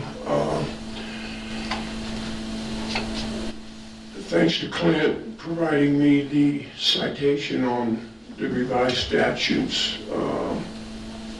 I can't argue with the idea of determining positions relative to matters that may be subject to negotiations, developing strategy for negotiations, and instructing negotiators. I guess my concern would be, and I'm certainly sure council will be at whatever executive session, if that's what we decide to have, that we make darn sure that's all we're discussing. I'm just worried about this thing becoming an overall open kind of workshop. If it's going to be an executive session, we cannot use the word workshop in connection with it. That we just are very pointed about what we're going to talk about. That's what we do in if all it's- cases. If it's other stuff, Good point. then I just don't want us to get into a conversation. I'll use it for an example, that somebody in the meeting would say, well, wait a minute, how are we gonna, where's the building gonna be located that we're gonna trunk out of? That would not be allowed in that executive session, in my opinion. It has nothing to do with the negotiations. Unless we're putting that out for bid or something. That's the Only in the point. sense if we're looking at a particular piece of property, Right. we want to keep that confidential so somebody else doesn't run out and buy it and try to triple the price, make And some money. really, that's the Yeah. big point, is how, there are blocks, building blocks, that have proprietary information. You know, if I always say generically, where is the house gonna be? You know, that's a house, what's it needed for? And this is why I brought up the question of, does this really need to be an executive session, and that you answered it. I'm very concerned about conducting county business behind closed doors without the public involved. So I'm agreeing with both of you, I'm just making my comment. Yeah, that's all I'm We need doing. to- If I we're agree going to too. talk about something that, if it was open public, it would give a proprietary interest to someone else who may use it adversely. Right. I'm fine and with it, it's- because that's what the sunshine law exception is for. But I agree with Commissioner Flower, we need to be very, very, very careful. In all our executive sessions, we have. One other Well- thing I'd like to interject here is that it doesn't have to be our executive session. The town of Silver Cliff is the one that was kind of taking the lead on this. It could be their executive session. Well, That's easier. we gotta use the right terminology. We have a point of contact for the program, that's us, me, through, you know. Right. Okay, so that's the only reason I'm bringing it up, as a joint executive session for all 3 entities. See, they're in it with Never us. heard of that, but Yeah, I don't know, we'd have to I'm not sure that you sort can of legal about that. Well, but they're I don't- in that executive session, I mean, We can invite anybody to our Sure. executive session we They feel can has invite us. relevant information, That's right. instead of having three. I don't It think just happens to be I'm the guy, if it would have been somebody in Silver Cliff, that we'd be going to their executive session. Right. Yeah, it makes sense that we would call that. I'm just more concerned about this format than I would be if we were talking about a county employee and that employee was sitting in here. That's all I'm saying. That's Right, it. and to be honest with you, in truth, this is, it's not unusual. It is unusual for this county, though. We've not gone into acquisitions of this magnitude to where we need to make strategy discussions, you know, and we're talking several millions of dollars, and we are accountable for the execution of those dollars and the product that's produced. Absolutely agree. Gotta keep it I'm so above. concerned about conducting any business Me too. behind closed doors unless there is a legitimate, compelling interest to do so. Right. Yeah. And this may fall under that. Right, and So what kinds of acquisitions are you anticipate talking about? Land? could be land, it's engineering, buying engineering resources, it's towers, there's gonna be RFPs out for towers. I think we're not gonna, when you say, you have to be careful using the word business. It's not business, it's the acquisition process that we're talking about. It's all business under the. Well, it's a as far as business, I'm concerned. I know, it's overarching, but I'm just saying, it's a strategy session. Okay. And we have to have information. That's fine, because I have counsel there who's Well, going I to say, think we get need him to off have task. maybe a written agreement ahead of time between the participants as to what the scope is, and then make sure that everybody stays Sure. within that. Well, actually, the agreement would be the agenda itself. We need to put together the agenda for it. And Well, to the extent that we can disclose what we're going to talk That's about right. without without, giving out information, the whole purpose of the executive session. we can work on that as part of the, I'm okay with it. Yeah, and I wouldn't be opposed if it's gonna be our executive session to come up with some document and have everybody sign it that's in that executive session, but I can't speak to municipalities, and I sure can't speak to Carmel, how they handle executive sessions. I can only deal with what we do here, so. And the only thing we could do, I mean, I'd have to ride herd and make sure if anybody's Right. getting out of order, I'll speak up. well, you do, and you're not bashful. I've seen you do it. Okay, further discussion? Okay, we're gonna meet again in a week, so I'm assuming we can continue this discussion then unless your desire is to make a decision today. Well, the decision is to hold one. We will, and we don't have to have a meeting to agree on meeting now, that's all, So I'll put out a time, I'll coordinate times with the municipalities and us. I think that's great. And we're gonna go meet as soon as that can be feasible and timely in order to make things happen correctly. So I need to poll both Carmel and the municipalities, and we'll settle a time. I don't mean to laugh, Bill, I think you're exactly on, but what you said was we I don't know, need a it's- meeting to set a meeting. Yeah, we don't. Tickled me. Well, I'll prepare a proposed written agreement for our next meeting Thank you. Stating the purpose. and defining, executive making session. specific reference to the statutes that would be held under and what the scope would be, and limited exclusively to Excellent. that. Thank you. Okay, good. And maybe if we're gonna record that, we actually write that in there, that it'll be recorded. Yeah, this is one that- Whatever those are, because they're not gonna know how we handle our. That's right. executive session. And there isn't going to be any, this isn't confidential legal advice, this would be recorded. Yeah. You good with that, Kelly? Yeah, it has to be Yeah, recorded. so you're gonna have to, I don't know why my mic keeps cutting out, you're gonna have to include Kelly in that scheduling effort. Mr. Bill? Yeah, got it. Okay, we'll move on. Discussion pertaining, thank you. By consent, gentlemen, I'd like to take a 5-minute break. I was before going to we move. suggest that, actually. We stand in recess, 5 minutes.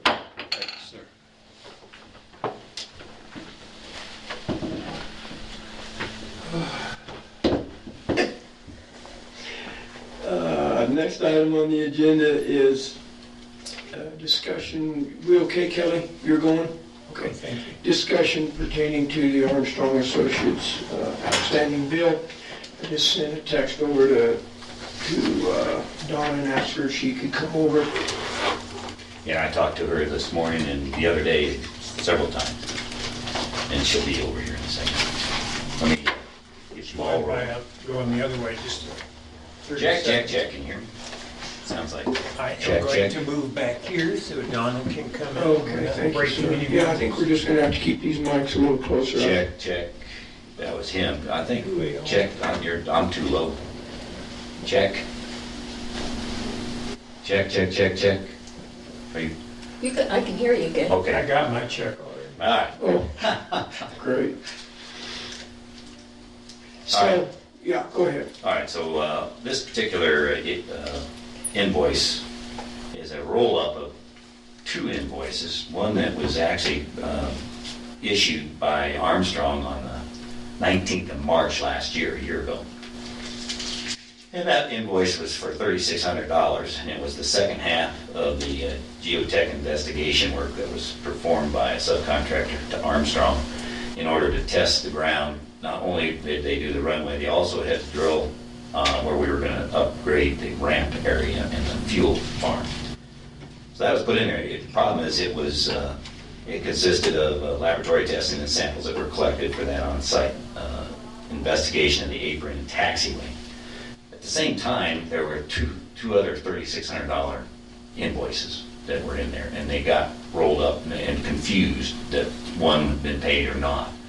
And so that went on, and our Odd Six had paid, and we also paid our half. We paid $3,600 at that time.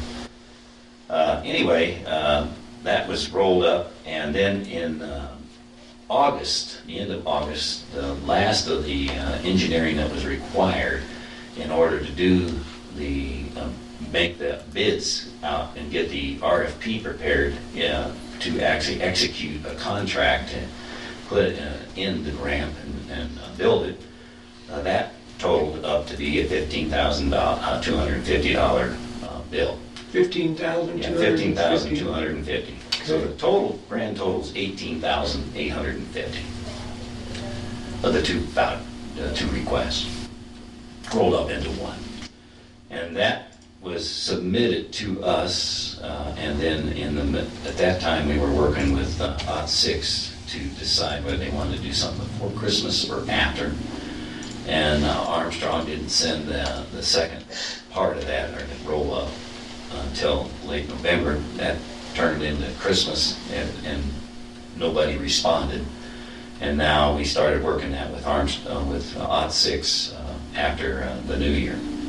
So finally, with Odd Six hesitating now, they decided we did not submit the grant request because they weren't ready to back it with half of the required amount for the grant.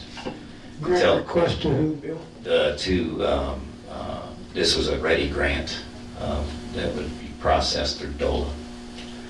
And that money is at 50-50 match. So that was never submitted? No, we never submitted it because we gave Odd Six the option, make a decision by the end of this month in order to submit it in time to get it to be on this cycle.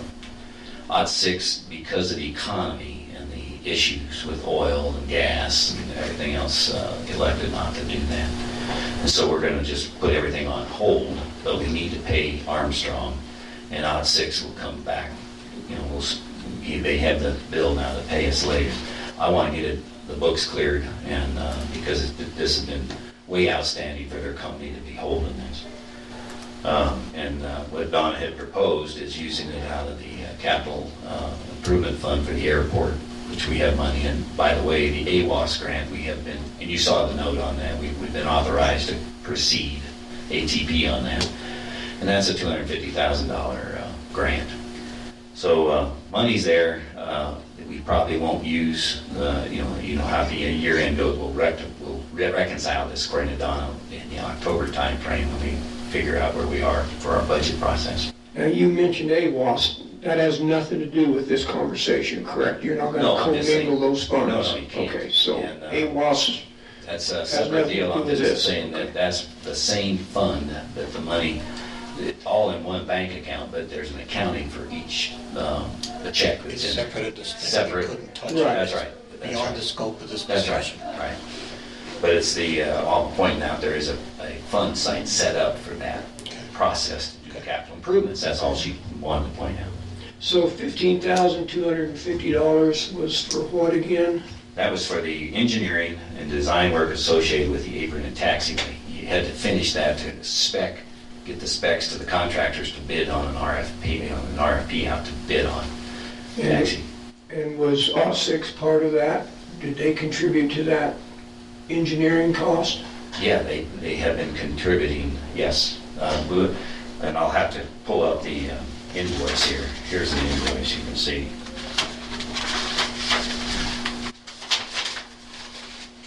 All the engineering is racked up as we've been paying it along, both us in some cases and OD6 in most cases.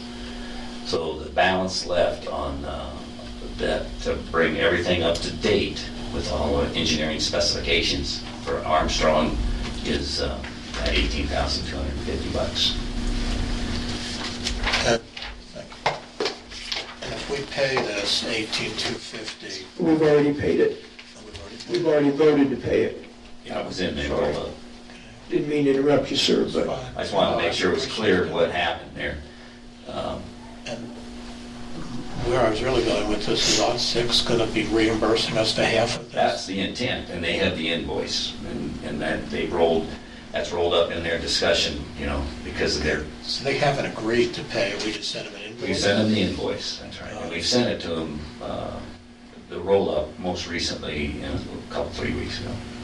so you're saying we've invoiced them for half of 18,850? No, we invoiced them for the whole thing.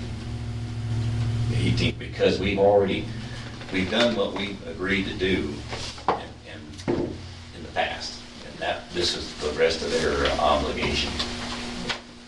Now, they may come back and, given the times, and they may want to negotiate with us on whether they reimburse us the whole thing or not. That's not been discussed, but right now, it's clear to them that this is what we believe they owe. So, but it is a possibility they come back and say, we're not Sure. going to pay any of it. Because of the economy, whatever. They winced, you know, they wanted it back, but they didn't want it back. The half of the cost of this taxiway expansion would have been $250,000 to them. And where's the airport board with all this? Do you know? They're 100% on board, I understand. And they're aware that we're getting into their capital improvement funds by 18,000. That's right.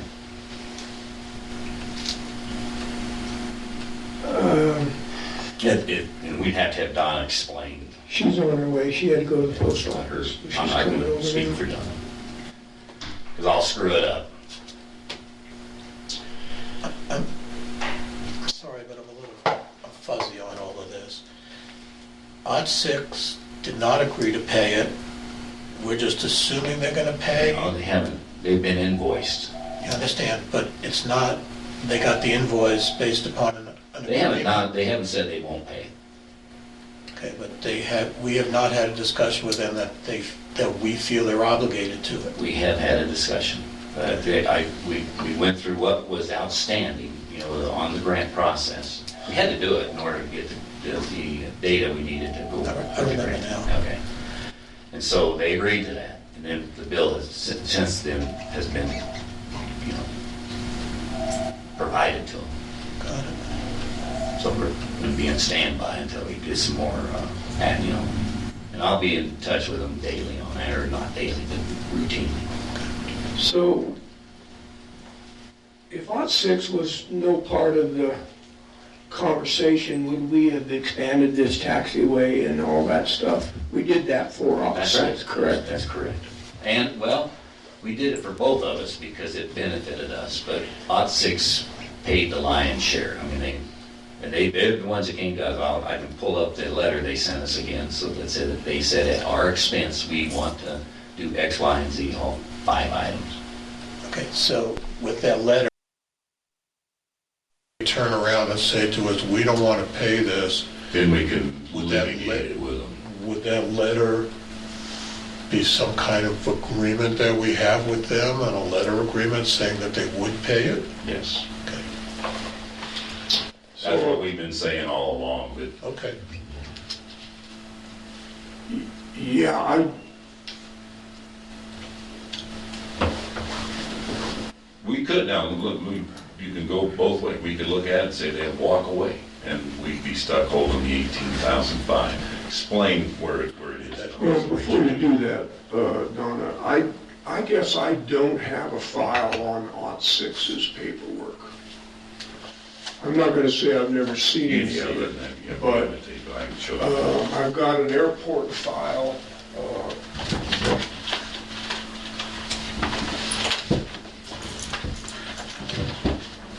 Let me pull it up real quick.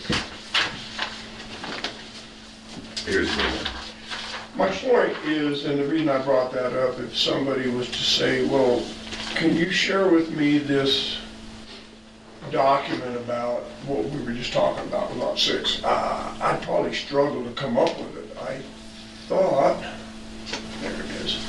Maybe I've got it, and I just never had it electronically either, but, so that's,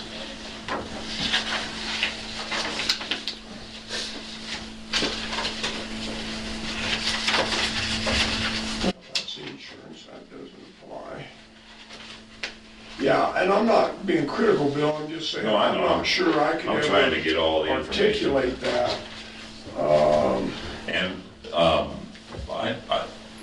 I can share with you we sent OT 6 a letter, the airport board did, that laid out, giving them the choices. They can either decide to walk away and not do any more development. You can do the grant 50/50 or 20/20, keep going down that process, or to continue with them doing what they asked us in the first place. They had 5 items. One was the berm, which they did, early on, and these other 4 items, which are getting the short-term parking, et cetera, and it was at their expense. Now, times change.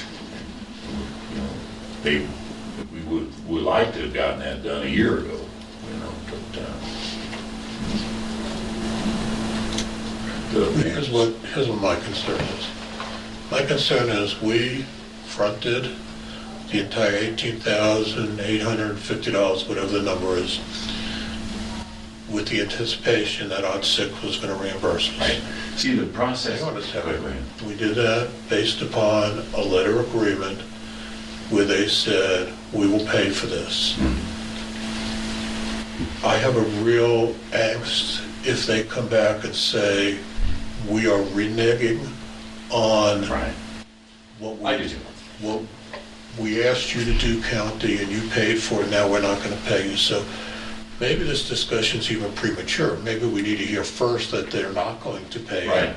I mean, if they say, here's your check and we're done, this is a moot conversation.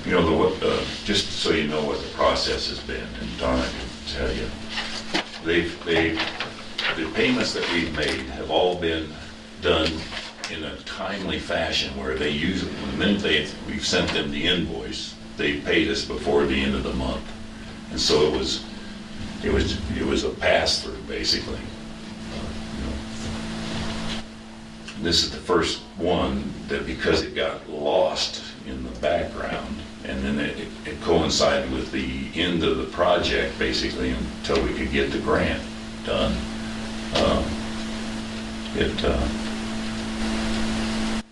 It's outstanding. And Armstrong's been real good about eating it for now, for the year. So $18,850, Donna, thanks for coming over, I appreciate that. She was at the post office when I initially invited her to come over, so that was the delay, it's not her fault. So $18,850. Bill reported $15,250 was the cost for the engineering for the taxiway and for the apron. And then you mentioned, Bill, $3,600 never got paid. Well, that doesn't add up to 18,000. Oh, yeah, maybe it does, sorry. So it's 3,600 plus the 15, It does. 250, okay.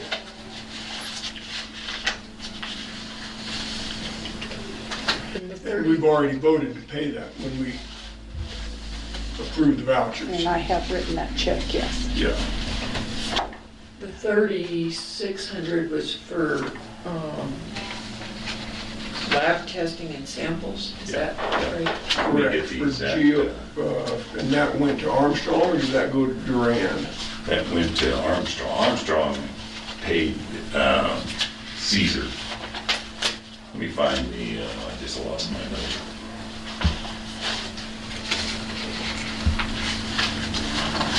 Where did I send it? I read it to you. Oh, here. So this 3,600's been floating for over a year. 3,600 was the second half of geotech investigations work performed on we did the runway initially, and then we did the ramp area secondly, and that was the second tranche, was in March of last year, and we paid half of that. So the question on the table today is what? What do we just, Well, we're just having a discussion This about is a this discussion, so we balance. understand where we stand. Right. That's all I wanted to make you aware of. Well, we've got an outstanding. This is not where I got to because vote I on thought it was more Yeah. money. And I No. don't No, know. no. We've already done that. This has to be done, and I just wanted to make you aware, because our OT6 is cringing. I talked, this is public, but they are concerned about spreading themselves thin on a lot of projects. They've got the big project on their ranch and the airport, and then their investments and other things. And all of that is inconsequential if they've made an agreement to us. To me, I'm feeling they need to abide by it. I do too, and they know that's where we stand, believe me. I understand. Yeah, I mean, look, these are fine folks. They're not going to renege on an agreement. I know that. Can I, Go ahead, sir. all right. The letter that Bill was talking about, I reviewed that back at the time. We have a contract. That letter is an offer. We accepted their offer by virtue of performance. We actually had performed what they asked us to do, so we have a binding legal contract here if it's necessary ever. Thank you. Thanks. And, and it's hard for those guys, they're so busy. They wrap up and say, did we agree to that? That's how they And you need to feel. go, What? Yes, you did. And both Lynn and Brian Anderson have been involved in the negotiation, not the negotiation, but the options we presented them in order to continue. And we're good with them stopping where they are. It's fine for now. but they need to pay what they've committed Right. to this. This is a wrap-up of all of the outstanding bills. I agree. And if we don't spend any more because they tell us not to, I'm good with that We're good too. with it. We're fine. And we've got the engineering. We always own the engineering now to go and put a bid out on our own if we decide to do it at some point. Exactly. Okay. Now, I'm assuming the airport board understands that OT6 may choose not to pay this. That's true. And then, And that's coming out of their capital improvement line item. Correct. right Well, down. I don't mean to be, You're being a lawyer, and that's okay. I can't help myself, okay? But if they've agreed to do it, we relied upon it, we did our performance, we would have to have a discussion whether we pursue legal action if they Right. choose not to. Right. I'm not going there. I think they're a wonderful company. I think they will pay, and this is a moot point. Yeah, it is, and this is really a small cost if you look at their big picture. I know. And they would be This is a more rounding damage error to for them them. from a They want to be good neighbors, and they've said that from the get-go. And you were out at the airport when we presented them with the tank. And that's why I'm not taking a negative on this. But it may take time, that's all and Donna says we've got at least the ability to absorb that time, and that's fine. You know, we can work with it. But ultimately, they need to pay us. Yeah. We're not anticipating any other expenses, correct? None, everything's stopped. Good. Okay. I don't know why my mic's not working, Kel, but Kelly keeps all of a sudden playing. you become the sound engineer for the commissioners, right? Kelly, the mixer. That's right, well, I will speak up, and then about the time I do, it'll start working again. So Donna, any input on this discussion? And as Bill said, we do have time. We had budgeted money, well, not we, y'all, had budgeted money for the AWAS system, so that money is sitting out there for capital outlay for the airport. And so it can, you know, we're not going in the hole, so to speak. We're just using that money It's for our the time money, being. not grant money. Okay. Other questions? See, by the way, that's a good point. Think about it. We had to match the AWAS grant, and they did to the tune of 20 grand, so that, and then the AWAS may not use all the money, so. They did being Lot 6. No, we did. You said they matched the Airport, grant. airport Okay. board matched the AWAS grant. We did. So that was 20 grand. Yeah, so we could, Yeah. So money's there to float it for now. Okay, thank you, ma'am. Appreciate it. Okay, thank you, Bill. You bet. All right, we will move on. Next item of business, consideration of the MOU with the Custer County Economic Development Corporation. Council has prepared a draft for us to look at today. And I'll pull mine up.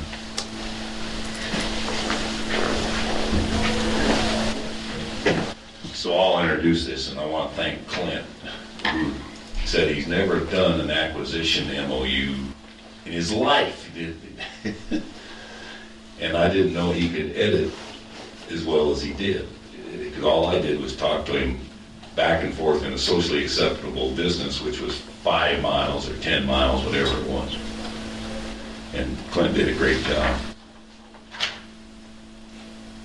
And the reason this is necessary, and we've talked about it before, and it goes through this in detail, but let me explain it in a summary form. It's important for the county to have a process to execute our taxpayer dollars for the acquisition of systems, of hardware, of cars, whatever.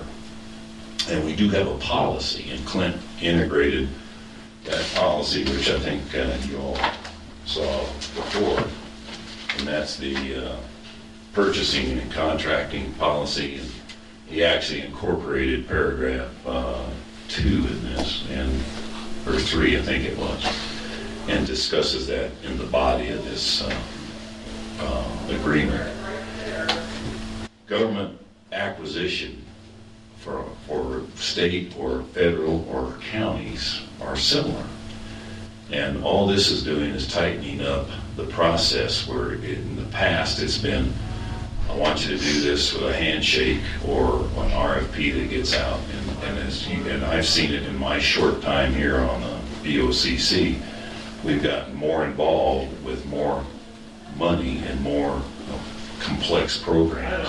And it's important for us, this board, not me, but us, to have insight on how our money's being spent. We don't want to go in and say, we've got a grant or we've got money we're going to give you.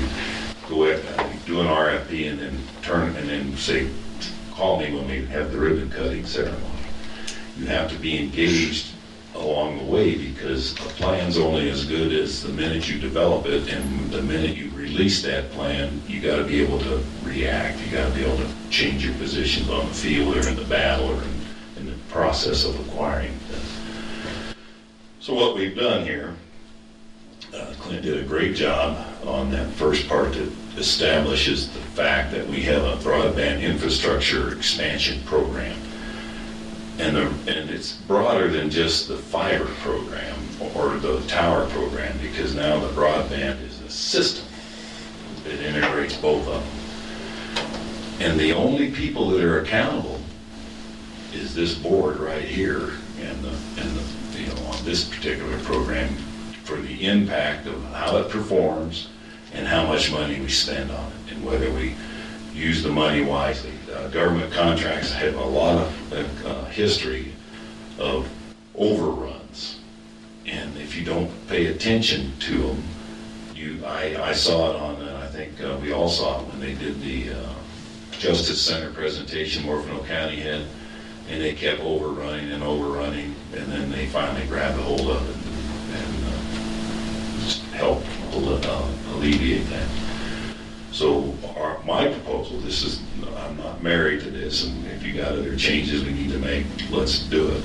But the point that I wanted to make is this is a program. It's our program. It's not CCED's program. And in the past, I've seen them, for whatever reasons, there is no MOU between CCED and us in the past. There's no formal agreement that Clint could find, or that I could find, other than they came into us and asked us to sign a document for a grant. We sponsored things.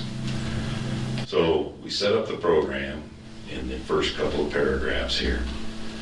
And then the therefores get into using it. And I would like to propose that we use this process as a generic process. It's for any grants or other sources. And you notice on that first paragraph 1, it says, therefore, the county and CCEDC agree that funds obtained through the DOLA grant. Now, it could be any grant, and from any other grants or sources. I want them to, because in fact, we may be, if we integrate these two programs, and we have USDA grants, and we have there's a EDA grant. Even in this one, there's more than a DOLA grant. It's an EDA grant that's going to be released to us.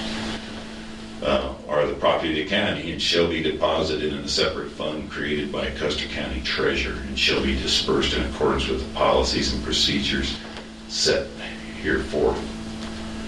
The county shall function as the system program office. That's a generic term. We have a system, in this case, a communication system, and an IT system. And the only reason I put it, Commissioner, this is me as the program manager acting on behalf of the board. That's not me making the decisions. As a suggestion, or we could, at some point, it could have been a county manager. If we had a county manager, it could be that person, or it could be any one of us. Okay, and then for the planning, procurement, and execution of the program. In other words, the contractors that we're going to be dealing with need a point of contact as a program for future meetings, and I'll get into that here in a few minutes. And the many tasks and duties required to complete the program goals and objectives may be delegated to the CCED. We don't have to use them. We can use somebody of their choosing, or an organization that we can set up separately, like I mentioned before. But the county shall at all times retain final decision-making authority. We're not going to walk away from it. Then Section 3 is actually Section 3 out of the policy that we have right here. And then Clint made a good point of saying, we've already applied for the grant, so that part of this doesn't apply because we've already got it. And then number 4 down here says, once the program plans and schedules have been agreed to, in other words, we have to have a kickoff on this. We're not going to just say, go ahead, you got the grants, you can come back to us. Can we back up a minute, Bill? Yeah, go ahead. So the second half of paragraph 3, both parties acknowledge that some of the provisions set forth are no longer applicable for the reason that there is not a grant application pending in this instance. we've got 2 grant, Not an we application. got 1 grant application pending, correct? We have, This addresses the particular DOLA grant, it doesn't address Okay, the other grant. we expect DOLA up there or any other grants in the future, so we do, that would still apply to the EDA grant, Tom. okay. Section 3 would apply in its entirety to that since. Right, but you're specifically referring to DOLA here. Yes. And he made it broad enough, so it's covering both conditions now, but he spec'd out DOLA in the front and here. Okay, Yeah, but you make a good point, it's, yeah, maybe I'm splitting hairs. The grant funds have not been awarded. We do not have any grant funds. Oh, I thought it had been awarded. No, they have, Tom. no, they haven't. They've given us a commitment of funds based on the EDA grant. Without the EDA grant, we don't get these funds. I talked to Christie, and she said the $87,000 grant we have been awarded. Yes, that's correct. And so, yeah, I guess The maybe, additional money, though, The- is contingent upon getting the FDA grant. However, I think that is a commitment from DOLA. It just has that condition on it. yeah, Correct, that's yeah. right. Now, the grant That's true. funds, if you're talking about the It's not an app. 97,000 or whatever that amount was, 87,000, 87. true, then I stand corrected. I was thinking about the $1 million grant. See, and that's the point. The $1 million grant is pending, but it's not an application. It's contingent upon. Correct. It's been granted. It's been just granted, pending. right. And this agreement specifically makes reference to DOLA grant EIAF 8635. That's Right. The This money is a that we very do have. specific Right, MOU, and I'm good. I read this and I go, right on the money. And it also allays my fear. We cannot spend money without understanding the impact of spending the money. right. And we have the authority, and this is the agreement that recognizes that authority. Can I make a Sure, comment, Bill? yeah. Maybe I oversimplified this when I read it, because I read it a couple times last night. And then I read your modifications, but I didn't see a whole lot of, I'm still looking at the one that we originally got. It appeared to me what we're really setting out is that Economic Development Corporation has no authority to do anything without the BOCC saying yes. Okay? We're authorizing them to act on our behalf at our direction. Yeah, and whatever our behalf means at the time, that's Right, exactly. at our direction, we'll tell them what we want them to do and not to do. And I thought this was great. Probably long overdue. I don't mean that in any way negatively. I mean, it I don't came to either, but it is fruition. long overdue. Yeah, it came to fruition and we did it. So this is really just, to me, it's basically establishing the relationship between economic development, Custer County, that we are in charge.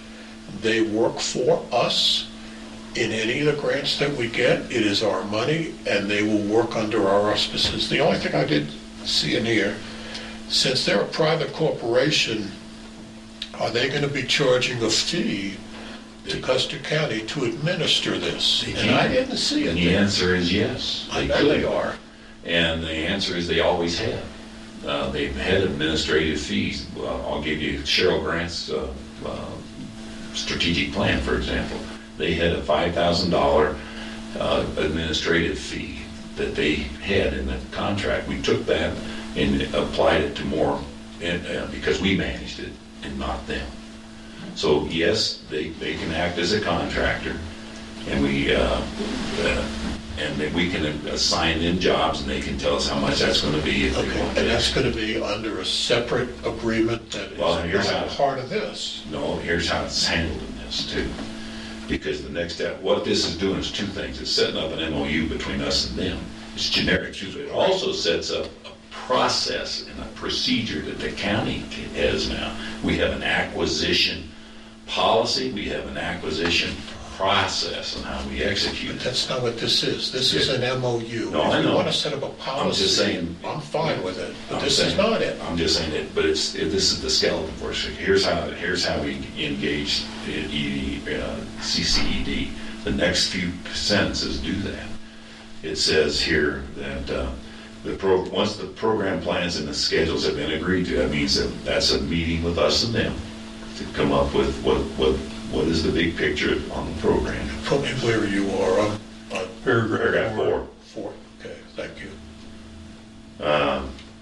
Shall be administered without the necessity of obtaining the county's approval of routine decisions that must be made or minor expenditures. However, any major decision that may be significant impact on the overall outcome of this program must be presented to the Board of County Commissioners in a public meeting. And those meetings are defined here, and this is what the process really is. It's program management reviews, which occur usually monthly. Now, initially, we might want it twice a month or something. And in those meetings, you establish the requirements, you establish who's doing them, you agree to that, you see the execution of initial funds that you're going to ask us to spend. We allocate that money, we give them the authority to spend it in those kinds of meetings.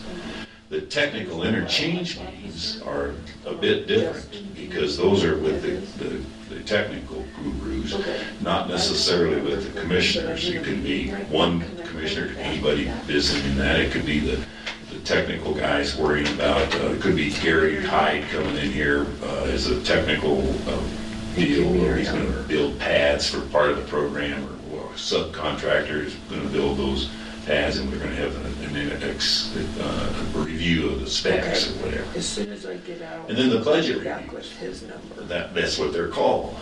You actually review the spending. See, in the past, what have we done? We counted on Brenda when she was here. Brenda kept the books. She had the budget on the grant process. We're going to keep that as a separate item within our budget, program reviews. And Al will know that wherever the money stands, we'll know who's spending that money, what that's allocated for, and that has to be done together with CED and us and any subcontractor that's part of that process. If we're building towers, and I know people have talked to me already. I want to bid on the towers. Well, it's not one organization. I've got a friend that's going to build these towers for me. I'm going to put it out for bid, and then they have to be accountable to us. Who conducts the periodic reviews? In this case, that's the program manager calls those meetings. That would be me in this case, scheduling a meeting and making it public. Anybody can come to those program reviews and make that happen. Now, the technical interchanges, that could be one of the subcontractors saying, we got a problem out here, we got a broken Caterpillar out here, we got a broken tower, it's going to cost us more money. Then you have to get into the details of how do you fix that and how do you stay within budget. You hold them to the budget, and then if you can't, then you have to say this is something that has to be taken forward. It's going to result in more money being spent. It's out of the budget, and you would move money back and forth, within the scope of the $2 million. Now, I have every indication, after talking to a lot of contractors about this, that the $2 million was a wag to begin with, and it more than covers, they think, the ability to do this. Also, with this, we'll be able to, in my view, we're not limited. Right now, the way they proposed this to us, they were limited to 2 ISPs, 2 providers, and they were building the towers only strong enough to handle those 2. So and they told us that we could make money renting the space to those 2 providers, and that would pay for the grading of the roads, the right-of-ways in there, and the maintenance on the emergency generators, et cetera. If a lightning strikes, we got to replace a generator. That's on our back. We have to pay for that. If the tower comes down, we have to rebuild it. That's the way they have it set up. we don't necessarily have to do that if we put the plans and program together up front here that says we're not good with a closed system where you've got a contractor you've already selected which they have. Let's put it out for bid and let's manage it like a real program. So that's that paragraph there. Where did the dollar figures come from in paragraph 4? Clint. That's right out of our purchasing policy. So you're saying countywide, we can accept verbal bids on less than 25 or less than $10,000? That's the way it's written in the purchasing Well, I'm policy. aware of that. Now, in this case, there will be some of those, and that's good. I mean, you need that flexibility. You're managing a program, and the program manager on the contractor side has the ability to go spend $500 for computers to do his work in his office. We don't need to get involved in that. As long as they stay within the scope of the big program. And then finally, it points out here, this paragraph's really great, I think. Clint did a great job. Which one? 4, 5, 6. County's answerable. See, this points up why, and you heard me say it to Charles the other day. We are accountable. The county's responsible for the program performance and for any fiscal errors that happen. That we're the guys that get blamed, and we're accountable. So I wanted to make that clear in writing, and it's not the intent of the county to impede or interfere with any performance that these guys are doing. Concerning and then we got a slip. Where does it go down to from the concerning the program?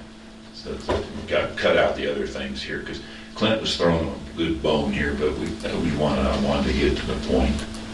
The county is formalizing this relationship between the two entities solely for the reason that it is ultimately responsible for assuring that all grant funds and other monies, either raised tax money or donated or appropriated for this program, are expended properly and prudently.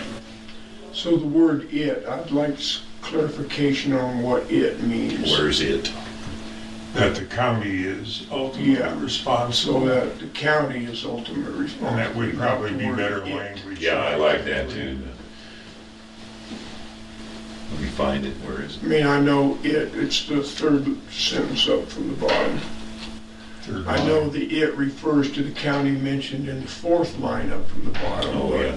That it is, yeah, that the county, let's make that correction right there.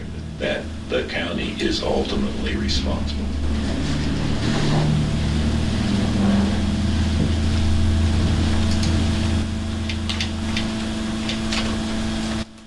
And in my thinking, I get it that everything above that sentence is the nuts and bolts, but this sentence, in my opinion, is why we're doing this. That's right.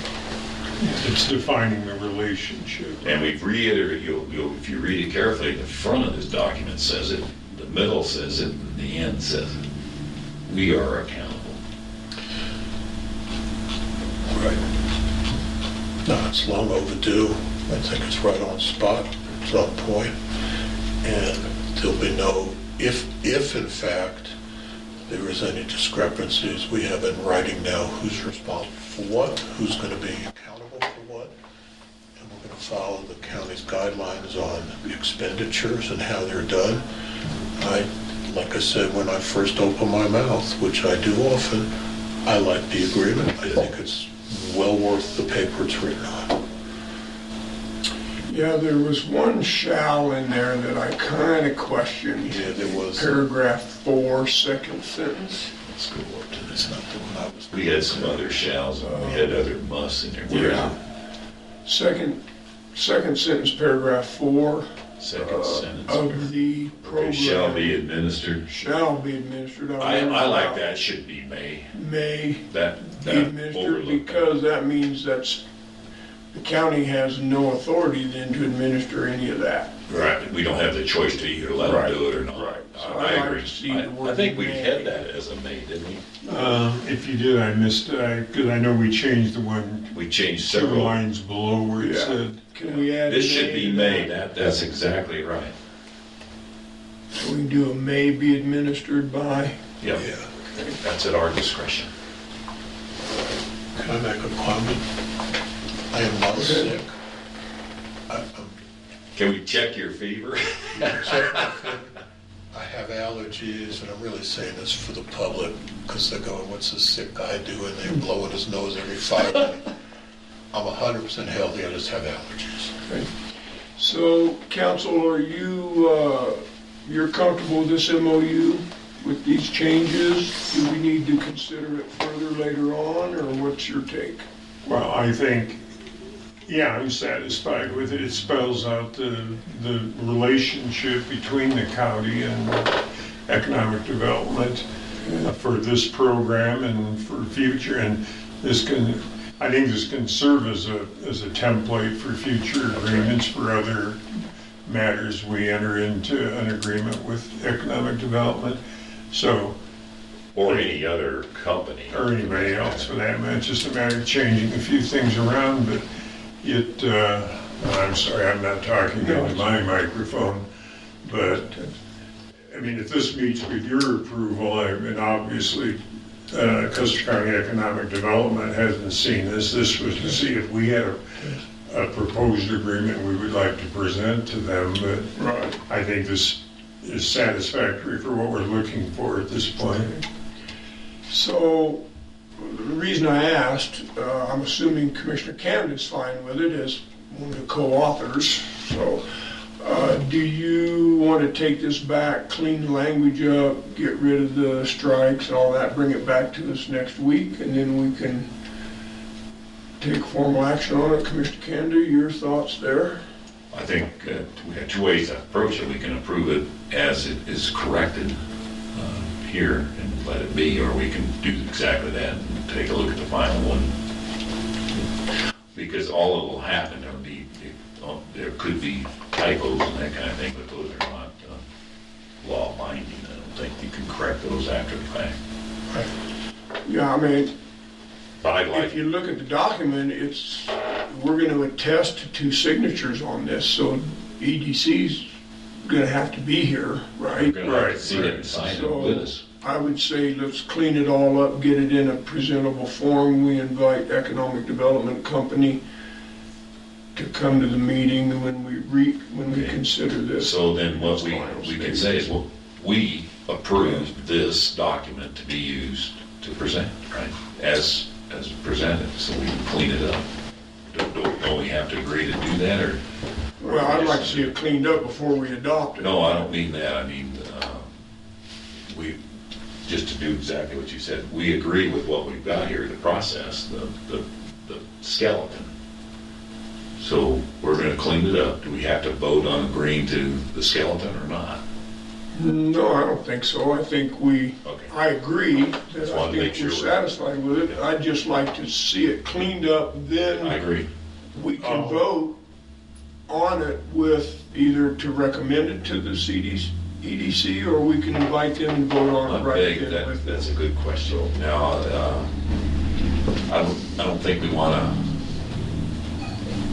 I don't think we wanna mix the two. I think we wanna have a document to say, come on in here, guys, we got an MOU to discuss.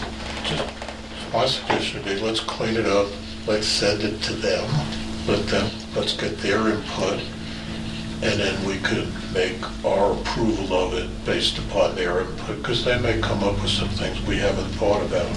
They could. So, but I have no qualms fixing the couple of things we talked about, sending it to them, Okay. saying, we're contemplating this agreement, give us your thoughts. Yeah, this is a proposed agreement. We take any input and then take that input into account. And because my point is, it's got both of our signatures on here, so we're gonna have to do it at the same time with them here if Kelly's gonna attest to those 2 signatures. Correct. We can't sign it and then That's right, send you it to can't them. sign it, no. That's I all. wasn't looking to sign it, I was looking for an action. No, I think that we let's move agreed to. forward with it. I agree. Okay, so let me caution you on one thing. Normally, a government agency like us has a contract. Basically, that's what this is. And so I've never seen a government agency give a contract over and have that contractor, he can have some issues. I gotta understand what they come back and want to change, what's called as a negotiation on the contract. Could be money, it could be, I don't want that accountability, you guys take it, that kind of thing. Right. So that's what I want, that's what I would expect to have come back. The point that I don't want to lose, we're gonna hold any organization accountable in the acquisition process to us. And I don't want to lose that. Right. That will not get lost, I promise you that. I don't view this as a contract. I view it as a memorandum of understanding. Well, that's what It's it an is. agreement. Yeah, that's right. It's not a contract, they're gonna perform something or else. Right. It's just an agreement. And I like it. I will clean it up. I don't know if it came through to you with yellow highlight. did, Okay, yes. because it didn't, You didn't, do you, I thought you, this is the Yes, I don't have yellow. edited version that you sent out. Okay, well, I will delete all of the yellow highlighting, the strikeouts, and make those In your board changes. packet. And I'm looking, that's the, It's not in your board packet. It's there. the one that came in Yellow. it's yellow lighting. that I sent last night, Mine. because I sent it to myself and it came with no There was- highlighting. Yours the yellow, Tom? Yeah, I saved I this read. the second time. Okay, that's There's why. been two That's of why. these. I read your email with The original one. some changes that, you talked about between two. I read that. That's not the one I have in front of me. Okay. When I read that, it looked to me like we were just changing program to Right. project and that kind of project to program, and I didn't have any issues with any of that. Yeah, and there were some additional strikes. This Yeah. yellow highlighted copy went out with the second board packet. Got it. And Clint sent that yellow one to you last night, I think. Yeah, it was pretty That's the one. late. It was after 9 o'clock before I sent it out. This is so overdue. I'm so I'll clean this up. ridiculous. Here's my question to you, then I'll have it ready, for you right away. Do you want me to send it to Charles as soon as I have it cleaned up, or would you rather wait and look at it and Let's look at it. authorize me on our next meeting? Yeah, we can look at it next week. I mean, All right. we're gonna meet again on this 7th, so. I'll get it cleaned up. Yeah, that's We'll okay, have it. because we're Where gonna we need to need get this. these, what we can't, I'll have to make sure they are not spending any of the DOLA money in the meantime. We haven't authorized that yet. And our policy says it has to be authorized anyway, even if DOLA says you But can we start ought to spending. remind them Yeah. We need to that remind. they don't have Yeah. authority. Because you know what, Christie told me, they've changed their way of doing business. Normally, the contract from DOLA comes to the Board of Commissioners and they sign it. Right. She says they don't have to do that anymore. All you gotta do is start spending money. And if they told Charles he can go spend money, I don't want him spending any money yet, because we can't do that yet. But our policy says they can't do it anyway. So maybe we ought to send an email to Our Charles. MOU says that. No, this policy right here says it. So maybe we ought to send an email to Charles, tell him we're working on an MOU, remind him that he has no authority to spend any money, Yeah. and we'll be getting together to work out an MOU that's agreeable with all parties. There's other details they might want in Just there. very generic, just to remind him, you're not authorized to spend any money. Yeah.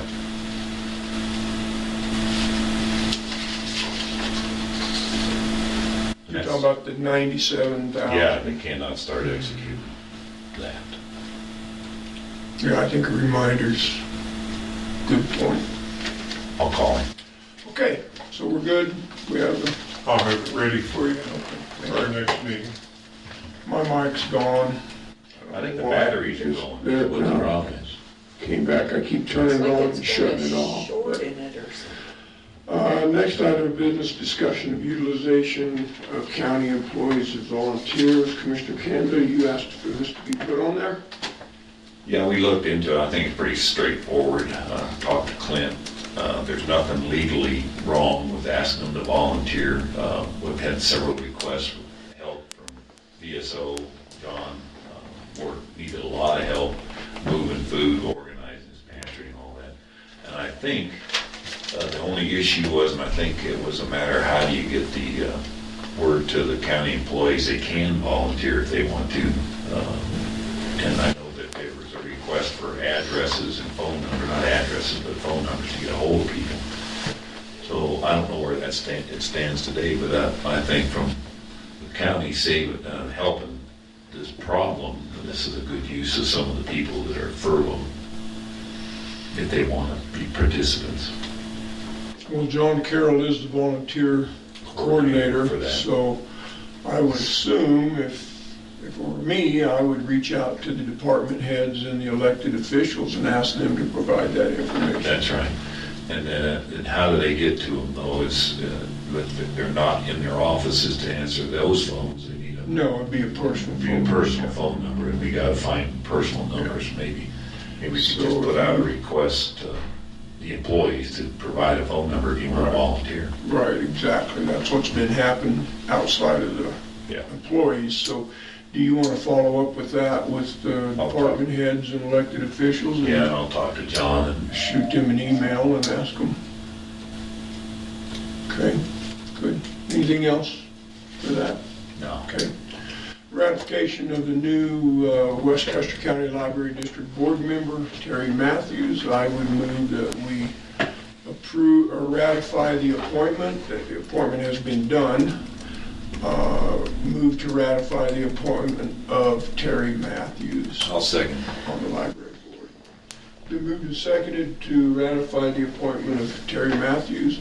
I put that down as a 3-year on the document, on the board appointment document. I think it's 3-year renewable every year. Sounds like a one-year Sorry. appointment.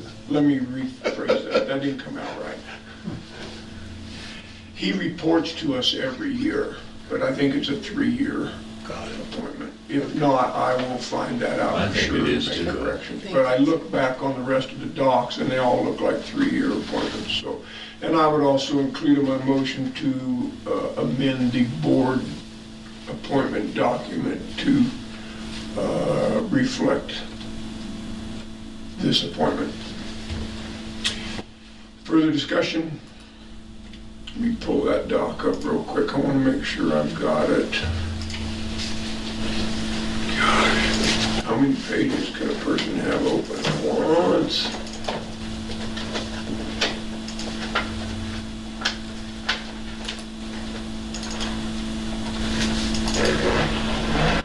I believe I added that, correct?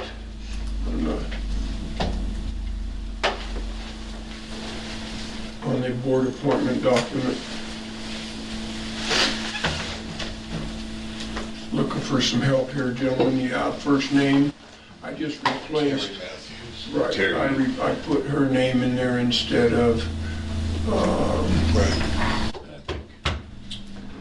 I don't know who it is. school teacher. The person who Yeah, former school teacher, know him very well, cannot think of his name. Oh, this to do. But no, no. I can't think of I can't either, and I've already deleted his name. So anyway, I put it in as 1223. I'll confirm that with Sean. But hearing no further discussion, we'll proceed to vote. All in favor of ratifying Terry Matthews' appointment to the West Custer County Library Board? Yeah, 3-year term, that's right. Say aye. Aye. Aye. Opposed, nay? Now that I look, it says right there below it that they're 3-year terms.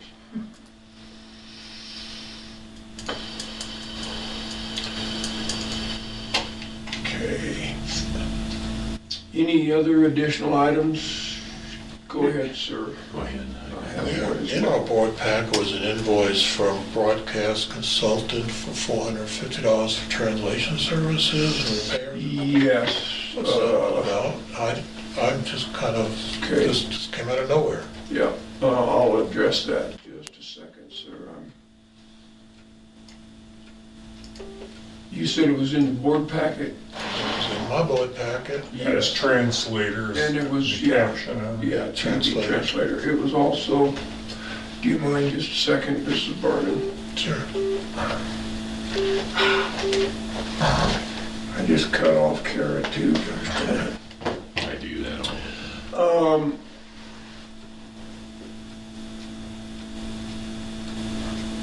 The translator went down on Lookout Mountain. So they sent it to Colorado Springs to have it repaired. We got it repaired. We got it back. I can't unequivocally say it's been reinstalled, but I'm pretty sure it's been installed.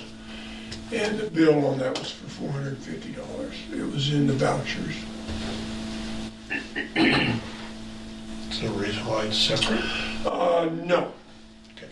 No, I'm gonna not worry about it, we've already approved it. It was in the That's vouchers. correct. Okay. It needed to be done.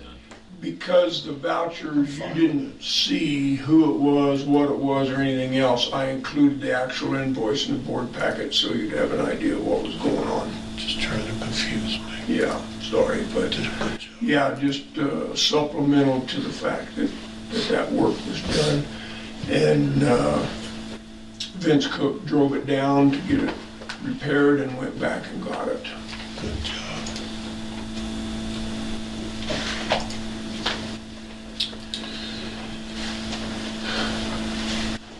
Anything else?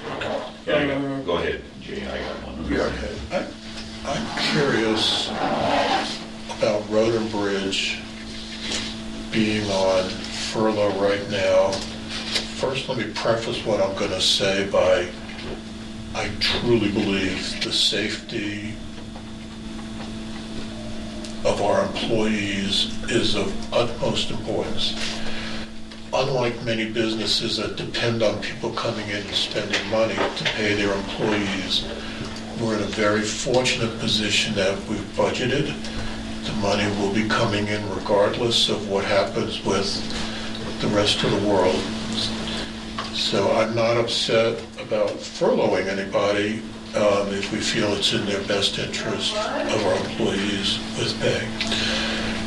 But most of our road and bridge folks are in a closed cab driving a piece of equipment, and I'm wondering if it's appropriate to continue to have them on furlough since they won't be in close contact with other parties who could be transmitting this virus that's out there. So I'm just putting that on the table, wondering, is this something that we ought to continue with Road and Bridge, or should we consider maybe talking to Gary and coming up with a plan? Is it appropriate, or should we do something different? It's appropriate, I'll share my perspective on this. Certainly Commissioner Kanda is welcome to do the same. So the conversations I've had have been with Alyssa and Gary. Both agree that Road and Bridge is not essential critical infrastructure or personnel at this point. Gary has told me that the roads are in fine shape. If we get a huge snow event or a flood event or something else, he is willing to revisit that and consider those employees critical. But at this point, he doesn't think they are. And secondly, I think part of this conversation had to do with Governor Polis's order to stay at home. So that's where it shook out with me. Okay, I got a comment too on that, because I thought about it too. Did Polis also pull off all his road crews on safe?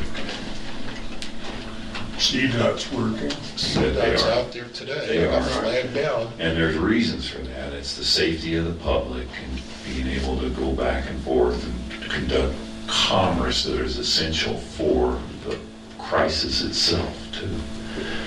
I have the same opinion of this for us, and not only that, Thank you, I appreciate it is, that. Test. we've raised money to keep the roads going. And part of the problem we have is, luckily, the wear and tear on the roads have lessened, so the washboards aren't occurring as often. But you need to maintain the roads in order not to waste the money that we've invested in getting the roads into shape that you've got to keep in shape with. So I think it, and it keeps them busy doing other things too. So I can go either way on this, but I think they ought to be working personally and maybe it's a limited amount. I don't think there's an issue of them coming in contact except with each other, and Gary can handle that. I've talked about that. You don't have to have everybody in the office getting a safety briefing at the same time, for example, shoulder to shoulder. So I think from a county point of view, I think that's in our purview to put them to work. I don't think if we think it's in the best interest of the taxpayer. I would like to really defer again to our professionals in this area, OEM and Director of Public Health. If they feel it's in their best interest to stay home, I'm fine with it. It was just a question of, there's not a 6 feet issue if there's one person in a truck. The mechanics, I understand. I've asked this question, are far apart from each other in the shop. My concern was neglecting the roads, even though I know they're in good shape, neglecting them will create greater issues down the road. So I was just bringing this up as a question more than anything else. I agree. I defer to public health and I would defer to them and the exceptions that are been issued by public health, and I think they fall in that category. There's discretion to use them or not, and you can always err on the side of caution. That's fine, and I don't have a problem with them staying home because of. Yeah, I think that's what it boiled down to, my conversation with Alyssa about this. I posed the same question, should they or should they not be working? And it really came down to, obviously, there's nothing carved in stone, and she said, look, we're in uncharted waters here. I would rather err on the side of caution than in 2 weeks say we screwed up by sending those people to work, and now we got 4 confirmed cases in Road and Bridge. Those roads are not that critical in my thinking. I get it, I understand. We've invested money in those roads to get them where we're at now. To just walk away and ignore them may not be prudent, but I say it's a lot less prudent than ending up on the downhill side of getting some people infected. So I supported it. I said, I'm fine with it. I'll talk to the commissioners about it. Gary believes that it's prudent. He'd love to have them out there working, but he believes it's prudent that they don't. That's where I came from. Leaving it up, so let's not go any further than that. Unless Gary gets a call from something and there's something that's happened, a car accident that's ruined something. You cannot lock them out of it. Yeah, hold on just a second. Good, I really would love to hear her. You're on speakerphone, Lisa. Can you hear me? Sorry, I was on mute. I want to talk with So you. I actually wrote in my order yesterday as far as the county offices to remain closed with essential in-person employees only. I wrote a thing in there saying that the Custer County Road and Bridge functions will remain closed with exception to an event requiring immediate attention, such as a snowstorm or flood. Okay. Or a wreck, crash, whatever. Sounds good. Okay. Yeah, I think, we're all nodding our head in agreement here. You can't see that, obviously, but, you had a conversation with Gary as well, and I had just stated, and you must have heard it, that Gary would like to have them working, but he just feels it's prudent that they don't. Yeah, I agree at this point. Yeah. I think the more stuff that we can shut down and have people not out in the community, the better. Correct. And I wish I had more control over more things, but I don't. So, because of so many exceptions in the order from the governor. So. On a related note, I want to put you on the spot. Okay. Are you prepared to shut down a business that continually defies this 6-foot social distancing, 50% labor force, whatever it is? Yep, I'm in the process of doing that right now, as a matter of fact. And that being said, I'm not gonna, I can't be going out and like just policing everything all the time, but if I get a complaint, I will most definitely look into it and act upon it. Okay, perfect, good, okay. Yeah, I think the public needs to understand, certainly small businesses need to understand. We'll try to support small businesses as much as we can, but we also expect them to adhere to the law, and this stay-at-home thing was an order. It became law when the governor announced that. And the same with the 6-foot thing. It's not, well, I'm gonna have a little deal anyway. No, that's not acceptable. So I believe the commissioners would support you in that very vein. I mean, we have to do things out of the normal to try to protect our citizens. Yes. Whether they like it or not. Mm-hmm. So, yeah. And so this order that you're working on, when do you anticipate it hitting the public? It's actually, the one that I just talked about with Road and Bridge actually went out yesterday. Yeah, it was out. Oh, you included the road and bridge on that? Yeah. Okay. So, and I was kind of listening in a little bit late on that, on your BOCC live stream, so that's why I decided to call in and tell you guys that. Okay, all right, thank you. Thanks. All right, bye. Bye. Okay,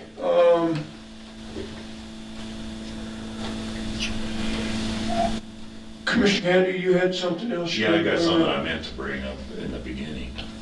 And you both got a note from Kendall Burgermeister from the Upper Ark.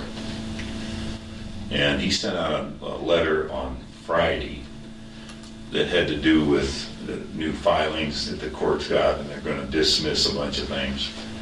And then he called me yesterday because the county, as a county, we objected in that filing as well from a county point of view, but we don't have any water rights. And so I asked him to summarize. He wants to know, first of all, that today's the last day to do anything, if you want to contest it anymore.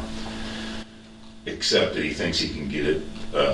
There's a week delay, I think, that he could probably get if it's necessary.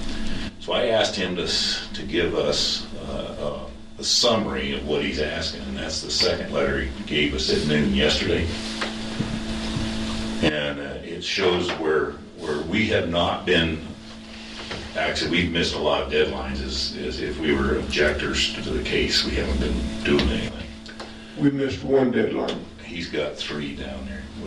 The 15th of October, provide comments on May 19th proposed decree.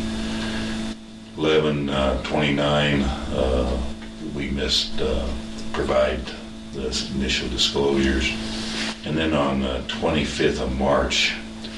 So if we want to do anything, then we have to actually, if we want to stay engaged in the process, then we have to answer some of this. He thinks that, and he points it out on the bottom there, separate to that, I've been pulling the water users together, and we've had those meetings. And as a matter of fact, I just got the minutes from the last one, and I'll disseminate that to everybody. I just asked for it yesterday. That's how I got into this. Get the minutes out. He thinks that it's been useful to even the objectors and people that aren't objecting to have those meetings, and they've been productive, and he points that out in his little deal there. So I just wanted to bring it up, because if we don't do anything, then we will be dropped. The judge is going to throw us off the docket. So I just wanted to bring that up. You can read the stuff, read the letter on the Friday, you'll see the filings. Yeah, we just didn't respond to those filings. I wouldn't say we missed those deadlines, No. we just did not respond. The only deadline, or the only thing we've truly missed was the status conference call in March. That's not what I meant. I just meant we needed. No, we did not respond to any of those. Right. So from a macro point of view, since we have no standing in this as a county, is it time to let us drop out? And here's why I bring this up. We rallied forces. We got the water committee together. We have you, Commissioner Flowers, as our representative. Bill, you've been very involved in this.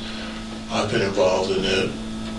But without standing, how much effort and work will the county be putting into something that we don't even have a right to be in? This is just a philosophical question. Is it time for us to back out of this now that we got the troops rallied? We have our water users in a group working. Maybe we've completed our mission. Well, I tag onto that. I think you're right. I think with Tom being the member over there's no reason. The only thing this gets us is we get on the mailing distribution of everybody's actions that are going on in the court. And we would have privy to what that's happening by the normal meetings, and we can request things. I mean, Tom can do it as a member de facto or officio over there. So I think we're good. We're going to continue having blue line discussions. You'll see the minutes to this last meeting were very productive. It was a good meeting, and they actually showed where they have listened to, for example, to Randy Rusk and Robert Miller with their proposals, and they actually resolved Randy's thing without costing any court time. So it's been working. So I think we did exactly what you said. I just wanted to bring it up. So. Yeah, I agree. I think we've ran our course, unless we're willing to step up and hire an attorney, which we're kind of late to that whole ball game too. But we are not the only ones. If you would have looked or have looked at his prior email, there's a significant number listed there, and then there was a whole nother document for Walker. WAW County. There's 25 of them, I think. My opinion is I think we've served our purpose. That's what I was thinking. Me too. That's why I brought it up. I'll tell him that he doesn't. I thanked him for thinking of us because he actually took the time to bring it to our attention.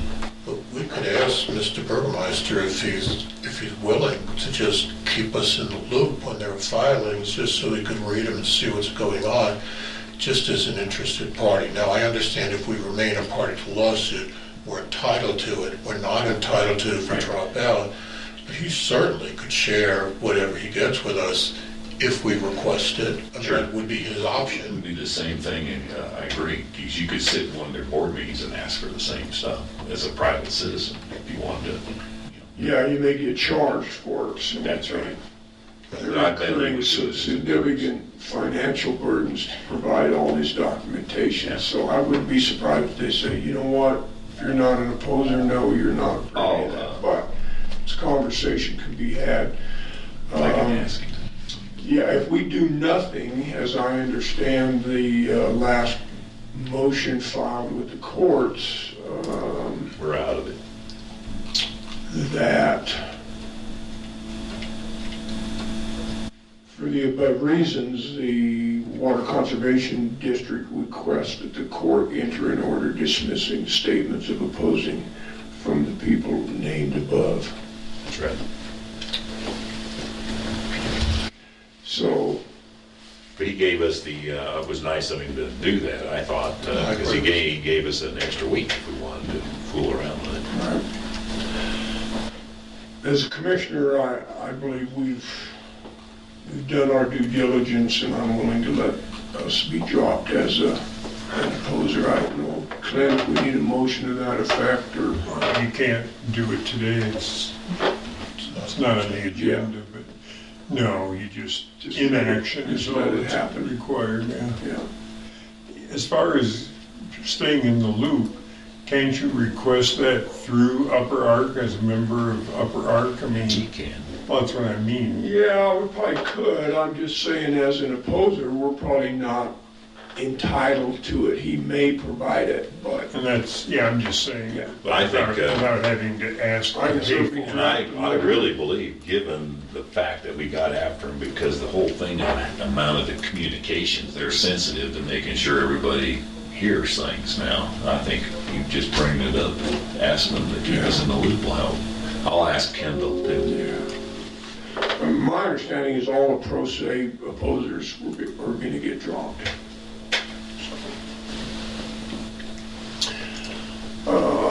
Yeah, Meredith just sent out this latest order. Let me look at that real quick before we adjourn.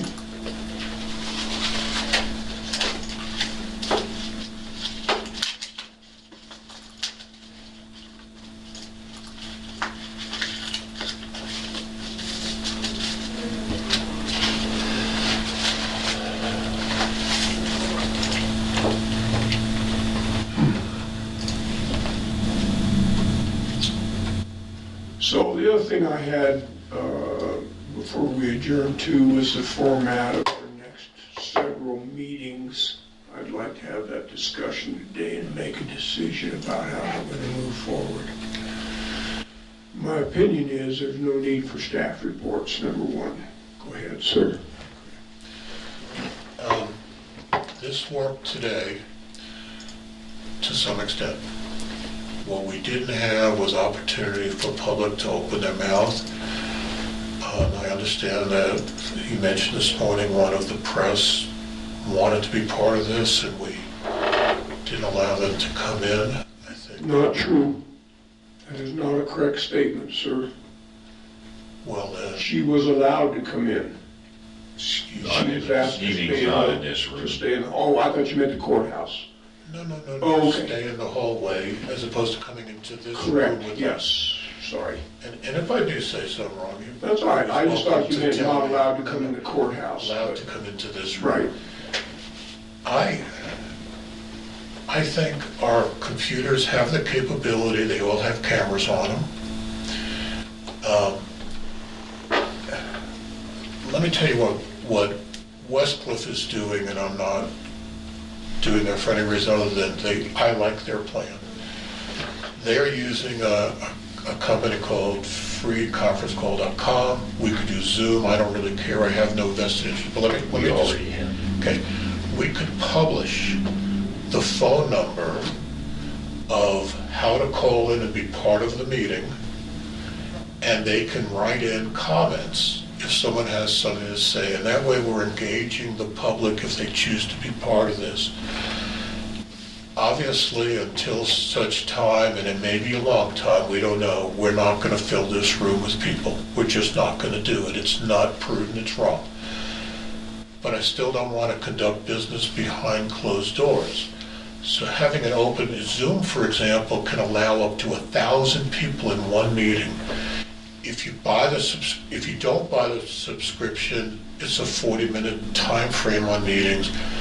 But if you buy it, it's That'd not be great. ridiculously expensive. Okay, yeah, that'll get us out real quick. I agree with you, Bill. Can I But the- dovetail to that statement real Please do. quick? Zoom, if you buy it, is a private platform. If you do not buy it, it is a public platform. Other people could access your meeting. And that's what we want. Maybe. I mean, that's They the- might that's my access it to purpose. hack it. My purpose is to allow the public to be able to not only view, I mean, I know they're viewing today, but I got several from different people, not just one. One asked me to speak up, and I appreciate that. One was, why don't you ask the person to call in so we can have their input? Another one was a person who had other input that they would like to have. And I appreciate that we're all under constraints. But if we do hire a company or buy the, whatever, the app, I guess it's called. However, we can have public input into our meetings, and I really feel bad that, I feel we're wrong. If there's an opportunity, we ought to be able to let the public in. Okay, the county already has free conference, I asked Vernon. Okay, So we great. could do that now, and they can live stream and hear us. They could we listen over a live conference or text us back, and that kind of thing can happen. All we need to do is decide to do it. Okay, I wasn't aware we had that capability. That's even better. So that's my only concern with Zoom, is somebody could access it and disrupt it, hack it. I don't know what all could happen. I'm just saying it's not a private, secure thing unless you subscribe to Zoom. I don't know. Matter of fact, I don't know, the audio might be better on free conference out there, and they can look at the picture of us talking. You were just involved in a meeting using freeconferencecall.com. I did that yesterday with the town of West Cliff. It was excellent. It had one person's large picture and then everybody who was in the meeting on the side. Yeah. As you spoke, it automatically switched to whoever was That's speaking. exactly right. It also was recorded, which I thought was interesting. I suspect you have to send them money to get the recording. I don't know, I didn't look at it. Oh, that's good. But the only downfall I saw was it was easy to talk over people, so we asked Mayor Winky, please acknowledge hand raising as opposed to. You have to be more deliberate. Yeah, so. Well, I would move that we instruct, Or you can't vote on things. oh, that's, well, You could, this is just, it doesn't require a motion. This doesn't require a You're motion. We just can just do it. establishing a procedure, so if you agree, you agree. to use freeconferencecall.com. Sure. We already, as a county communications capability, we have. Before we pick the entity, why don't we just turn it over to Vern and say, Vern, this is how we'd like our next meeting. Set it up with whatever you think's appropriate. Would you be okay with that? I trust him. I I don't know. assume that's what he's gonna use, He's gonna because use you already have it. he'll but use it. That's fine. Yeah. And if he comes back and says, look, ours wasn't what I really hoped it would be, and this one's better, I'm going to say thank you. That's all I'm going to say. I'm not going to worry about a couple $100 if that's what it costs to set it up. I don't know. I just feel if there's a capability of getting the public involved, I want them involved. Even if it's to yell at us. Me I have a too. question for Kelly, if I may. Given the circumstances, my belief is we do not need staff reports. Is there a reason to have a Tuesday, Wednesday meeting next week? Because normally, in my opinion, that's the only reason we do 2 days to get all the staff reports in. Well, there may be a reason in that we deferred some things, like the alleviate the fees at the landfill issue, for example. There are some things maybe it doesn't have to be Tuesday, Thursday, it could be at the end of the next week or something. And you're just wondering. My question is, do we need making 2 days worth of one meetings? meeting instead of, yeah, and I don't see why Yeah. you couldn't. You would just put everything that Sure. was gonna be in that 2 days in 1 day. Put everything on Yeah. one agenda. Right, and we want guys to stay home anyway, right? You don't need to come in here. So, that's my preference, is to have one meeting next week. I have no issue with it whatsoever. On the 7th, I assume. Yes, on the 7th, Tuesday the 7th. Is there an agenda for the 8th already? Or No. Okay. And it's already published, so that's the easy thing. That probably would take a motion to That's what I'm change the thinking. calendar. So we Cancel. probably need to put it on the agenda for the 7th to do away with the 8th meeting Yeah. procedurally. I would think that would be the smart way to do that. I'm gonna ask, now that Kara is up and running again at home, working at home. She actually is gonna come into the office, probably one day a week or something. She's getting overwhelmed by not being here, I know that. So I had a conversation with her about that. If she comes in, does her work and leaves, I consider her essential personnel to this office. She, you know, kind of socialize and all that, but, so I would ask her, and I'll talk to her on the phone about developing the agenda and the board packet. If you have something that you want on that agenda, then either convey that to her or to me. Bill, you've mentioned this landfill thing a couple times. We've not had a discussion about that. Do you want that on the agenda? Yeah, I thought we put it on already, but maybe not. No, we have Let's not. put it on for the So you're talking about, fees, waiving the fees at the landfill, the options. I've got Rusty and Brian looking at it. and then we're going to put on the agenda on the 7th to cancel the meet the 8th, right? Correct. Okay. We'll have to do that right away at the beginning of the meeting or we'll miss the 24-hour. So what is on that agenda? We got Bogle. Nothing. Bogle coming in. No. There's nothing on that agenda. If we want to invite him, then we need to put that on there. Yeah. What did we decide to do? We're gonna get this done. Well, I was gonna have the cleaned up version for you by Okay. the meeting on the 7th. Then we can deal with it on the 15th Right. Yeah. with EDC. Yeah, let's do that. That's better. Go ahead, sir. Because of the trying times, not because I don't care a whole lot about Whitmore, could we also put on the 7th that the 15th meeting be held here as opposed to Whitmore? Yes, I would concur with that, Commissioner Kanda. Yeah. Again, you know, you're exactly right. Let's minimize what we need to do, so. We have this worked out just fine the way it sits here. I'm very comfortable with this. Well, I thought we were gonna do this all remotely. Yeah. I We're mean, gonna I'm get the fine. public remotely. We're I gonna thought- sit in here. Oh, I thought we were doing all the meetings until further notice via whatever platform Vernon. Well, Well, I thought it was here. So We we get do the it public here in there. with the That's- public Oh. being able to join That's- us. But So you I'm- could live stream it. We wanna so live you stream can it. See you in Because there'll person. be people that might just get that. I think that's fine. I mean, if that's what we decide, that's fine. I refuse to take any more heat from meeting in this room. I'll guarantee it from anybody. So let's decide. It gives them, it's still, I'll I take think this that's as what good. it is. I think it's okay because they can, just like Shannon did, he came in here, it still gives the opportunity to get a personal guy in here one at a time if they want to be here. But it also opens it up for everybody to listen to and interact remotely. The interactions what I'm concerned about. So Well, I'll guarantee you, we're gonna pay a pound of flesh for Shannon walking in here. You can bet on that. Can I make a comment on that? Go ahead.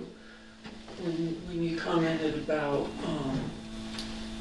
Charles coming in, just my opinion, but we're closed to the public. And so how can we let somebody come in to be a part of the meeting? Why couldn't they call in just like anybody else? And then we just send him the documents for signature. Right, because I think if you start, if you start Picking and choosing. letting people come in and letting people sit in the hallway, you're gonna, Right. I I just think pick you're up on opening what a we did can of already. worms That's a good there. point.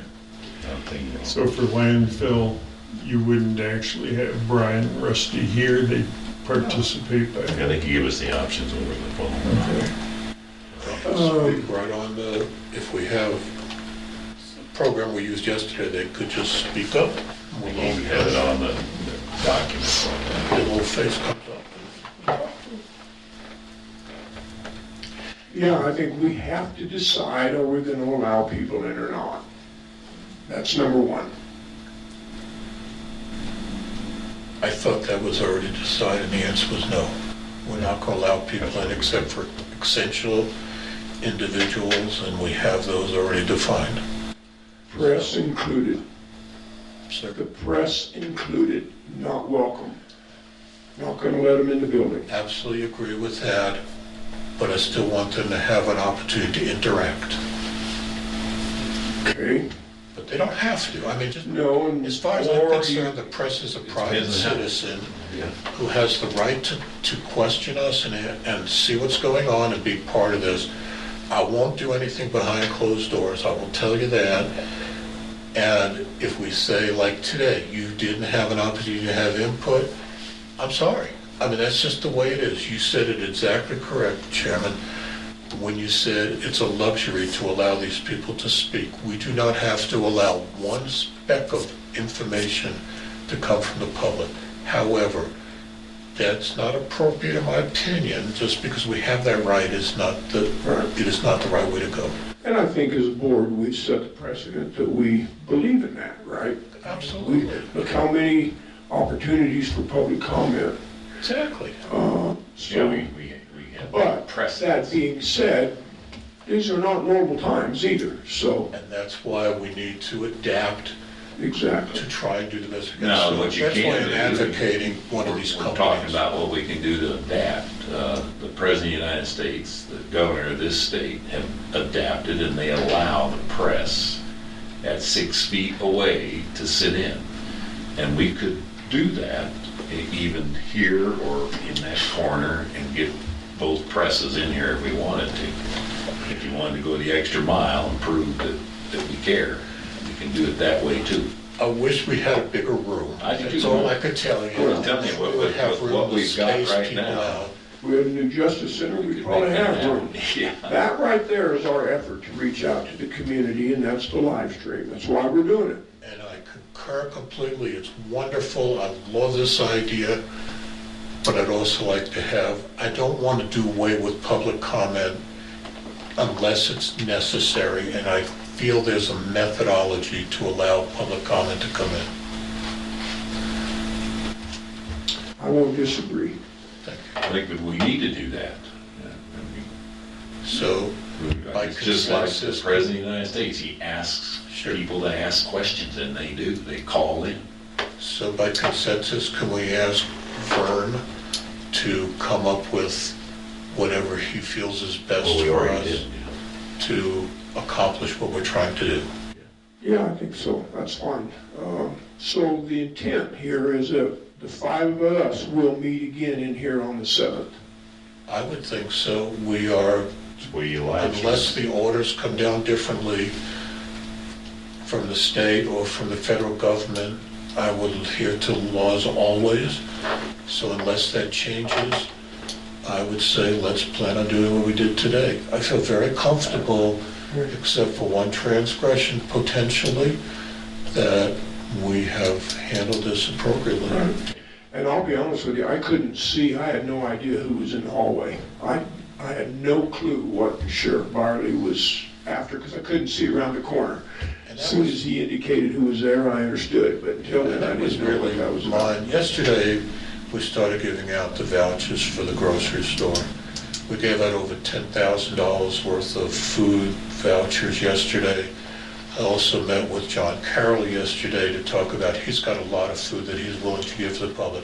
The reason I'm saying this is really for the public, not for you, so that they know that these things are available.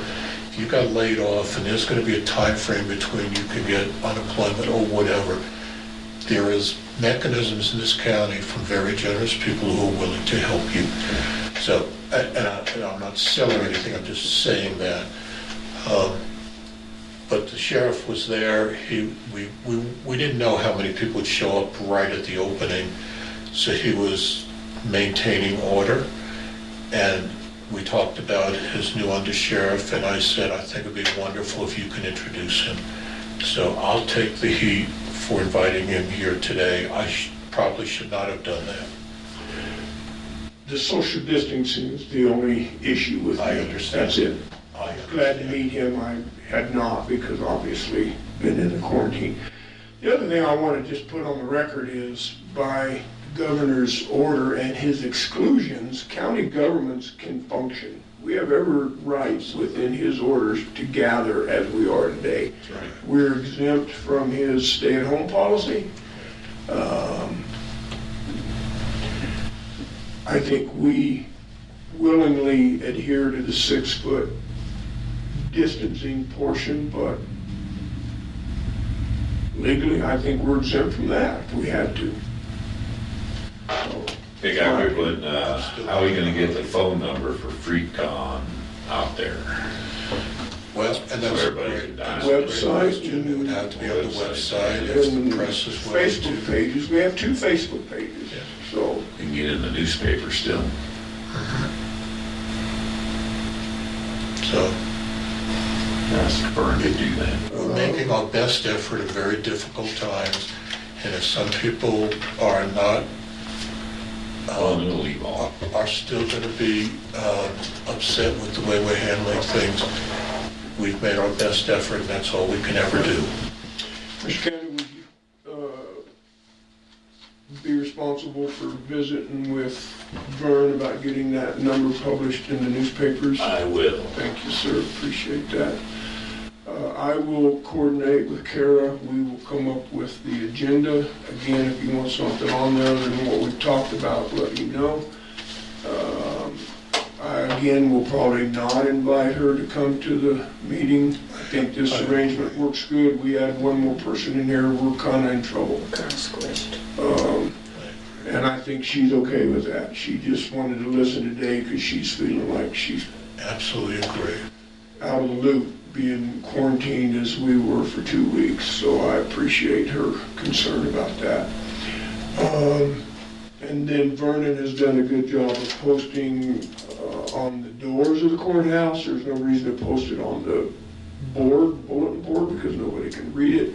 So I've asked him to post it on the doors and on the website. I think that's enough. Clint, I appreciate your work on that Colorado open meetings law information you sent out. That was informative, some stuff I didn't know. Okay.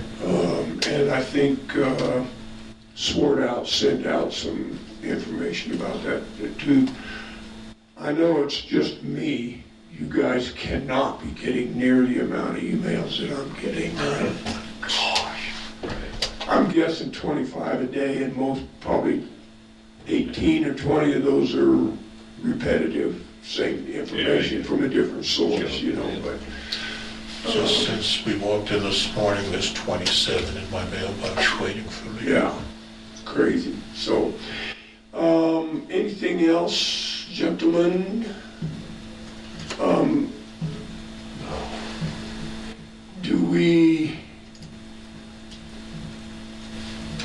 Do you want to talk to Vernon about the platform, or do you want me to just call him and have? No, I'll talk to you about the whole thing. I'm sure he'll use the free conference I asked him what we had. Right. Okay. Anything else come before the board? I'm scanning my emails real quick to see. I'm just wondering how the election stuff's gonna go now. Locally or? Yeah, well, state, county. Yeah, well, the county's been decided. At least the Republicans have. I haven't heard anything about the Democrats. I don't know what they're I don't know doing. what they're doing. Are we Sharon's put talking out caucus or election? both. County Assembly. County assembly's yet to be done, and they're gonna do a drive-by, fly-by. That's not how that's gonna work. Yeah, I think Sharon's got that Yeah, I think that. handled, and I don't know what the Democrats are elections doing. I are haven't going heard. on. And in the election, I think there's talk about them postponing that into June, I think, but I don't know if that's gonna happen. The election is in June. I mean, not June, later. What's the latest it can, not the election, but the primary? That is the primary. That's the primary, right? And I mean, the state assembly, if you're hearing discussion on extending it, I'm not hearing that. I And heard- we've met every day this week, this You last know. week, so, And the state hasn't talked about doing anything. no, we're moving forward as usual. And We're are they just- still gonna do a virtual state election? Meaning, we're gonna pay the money and not go, and Oh, you're talking, see, we're talking two assembly. different things. Yes, the county's different. State Primary. assembly, what do State you- assembly is, they're talking about doing it remotely, aren't they? Yeah, and I don't know on that because that's a party deal. I don't have anything to do Yeah, with it's true. assembly. Yeah, that's right. That they, instead of going there, the delegates are gonna pay the same money and do it at home. I don't know how I that's gonna think happen. so. It's crazy. Anything else come before the, I move we adjourn. I'll second. been moved and seconded to adjourn, all in favor say aye. Aye. Aye, opposed nay, motion carries, meeting's adjourned. I kind of like sitting back here. So, Get your nice days. Kelly, did you mute? Oh, no, I did not yet. Okay.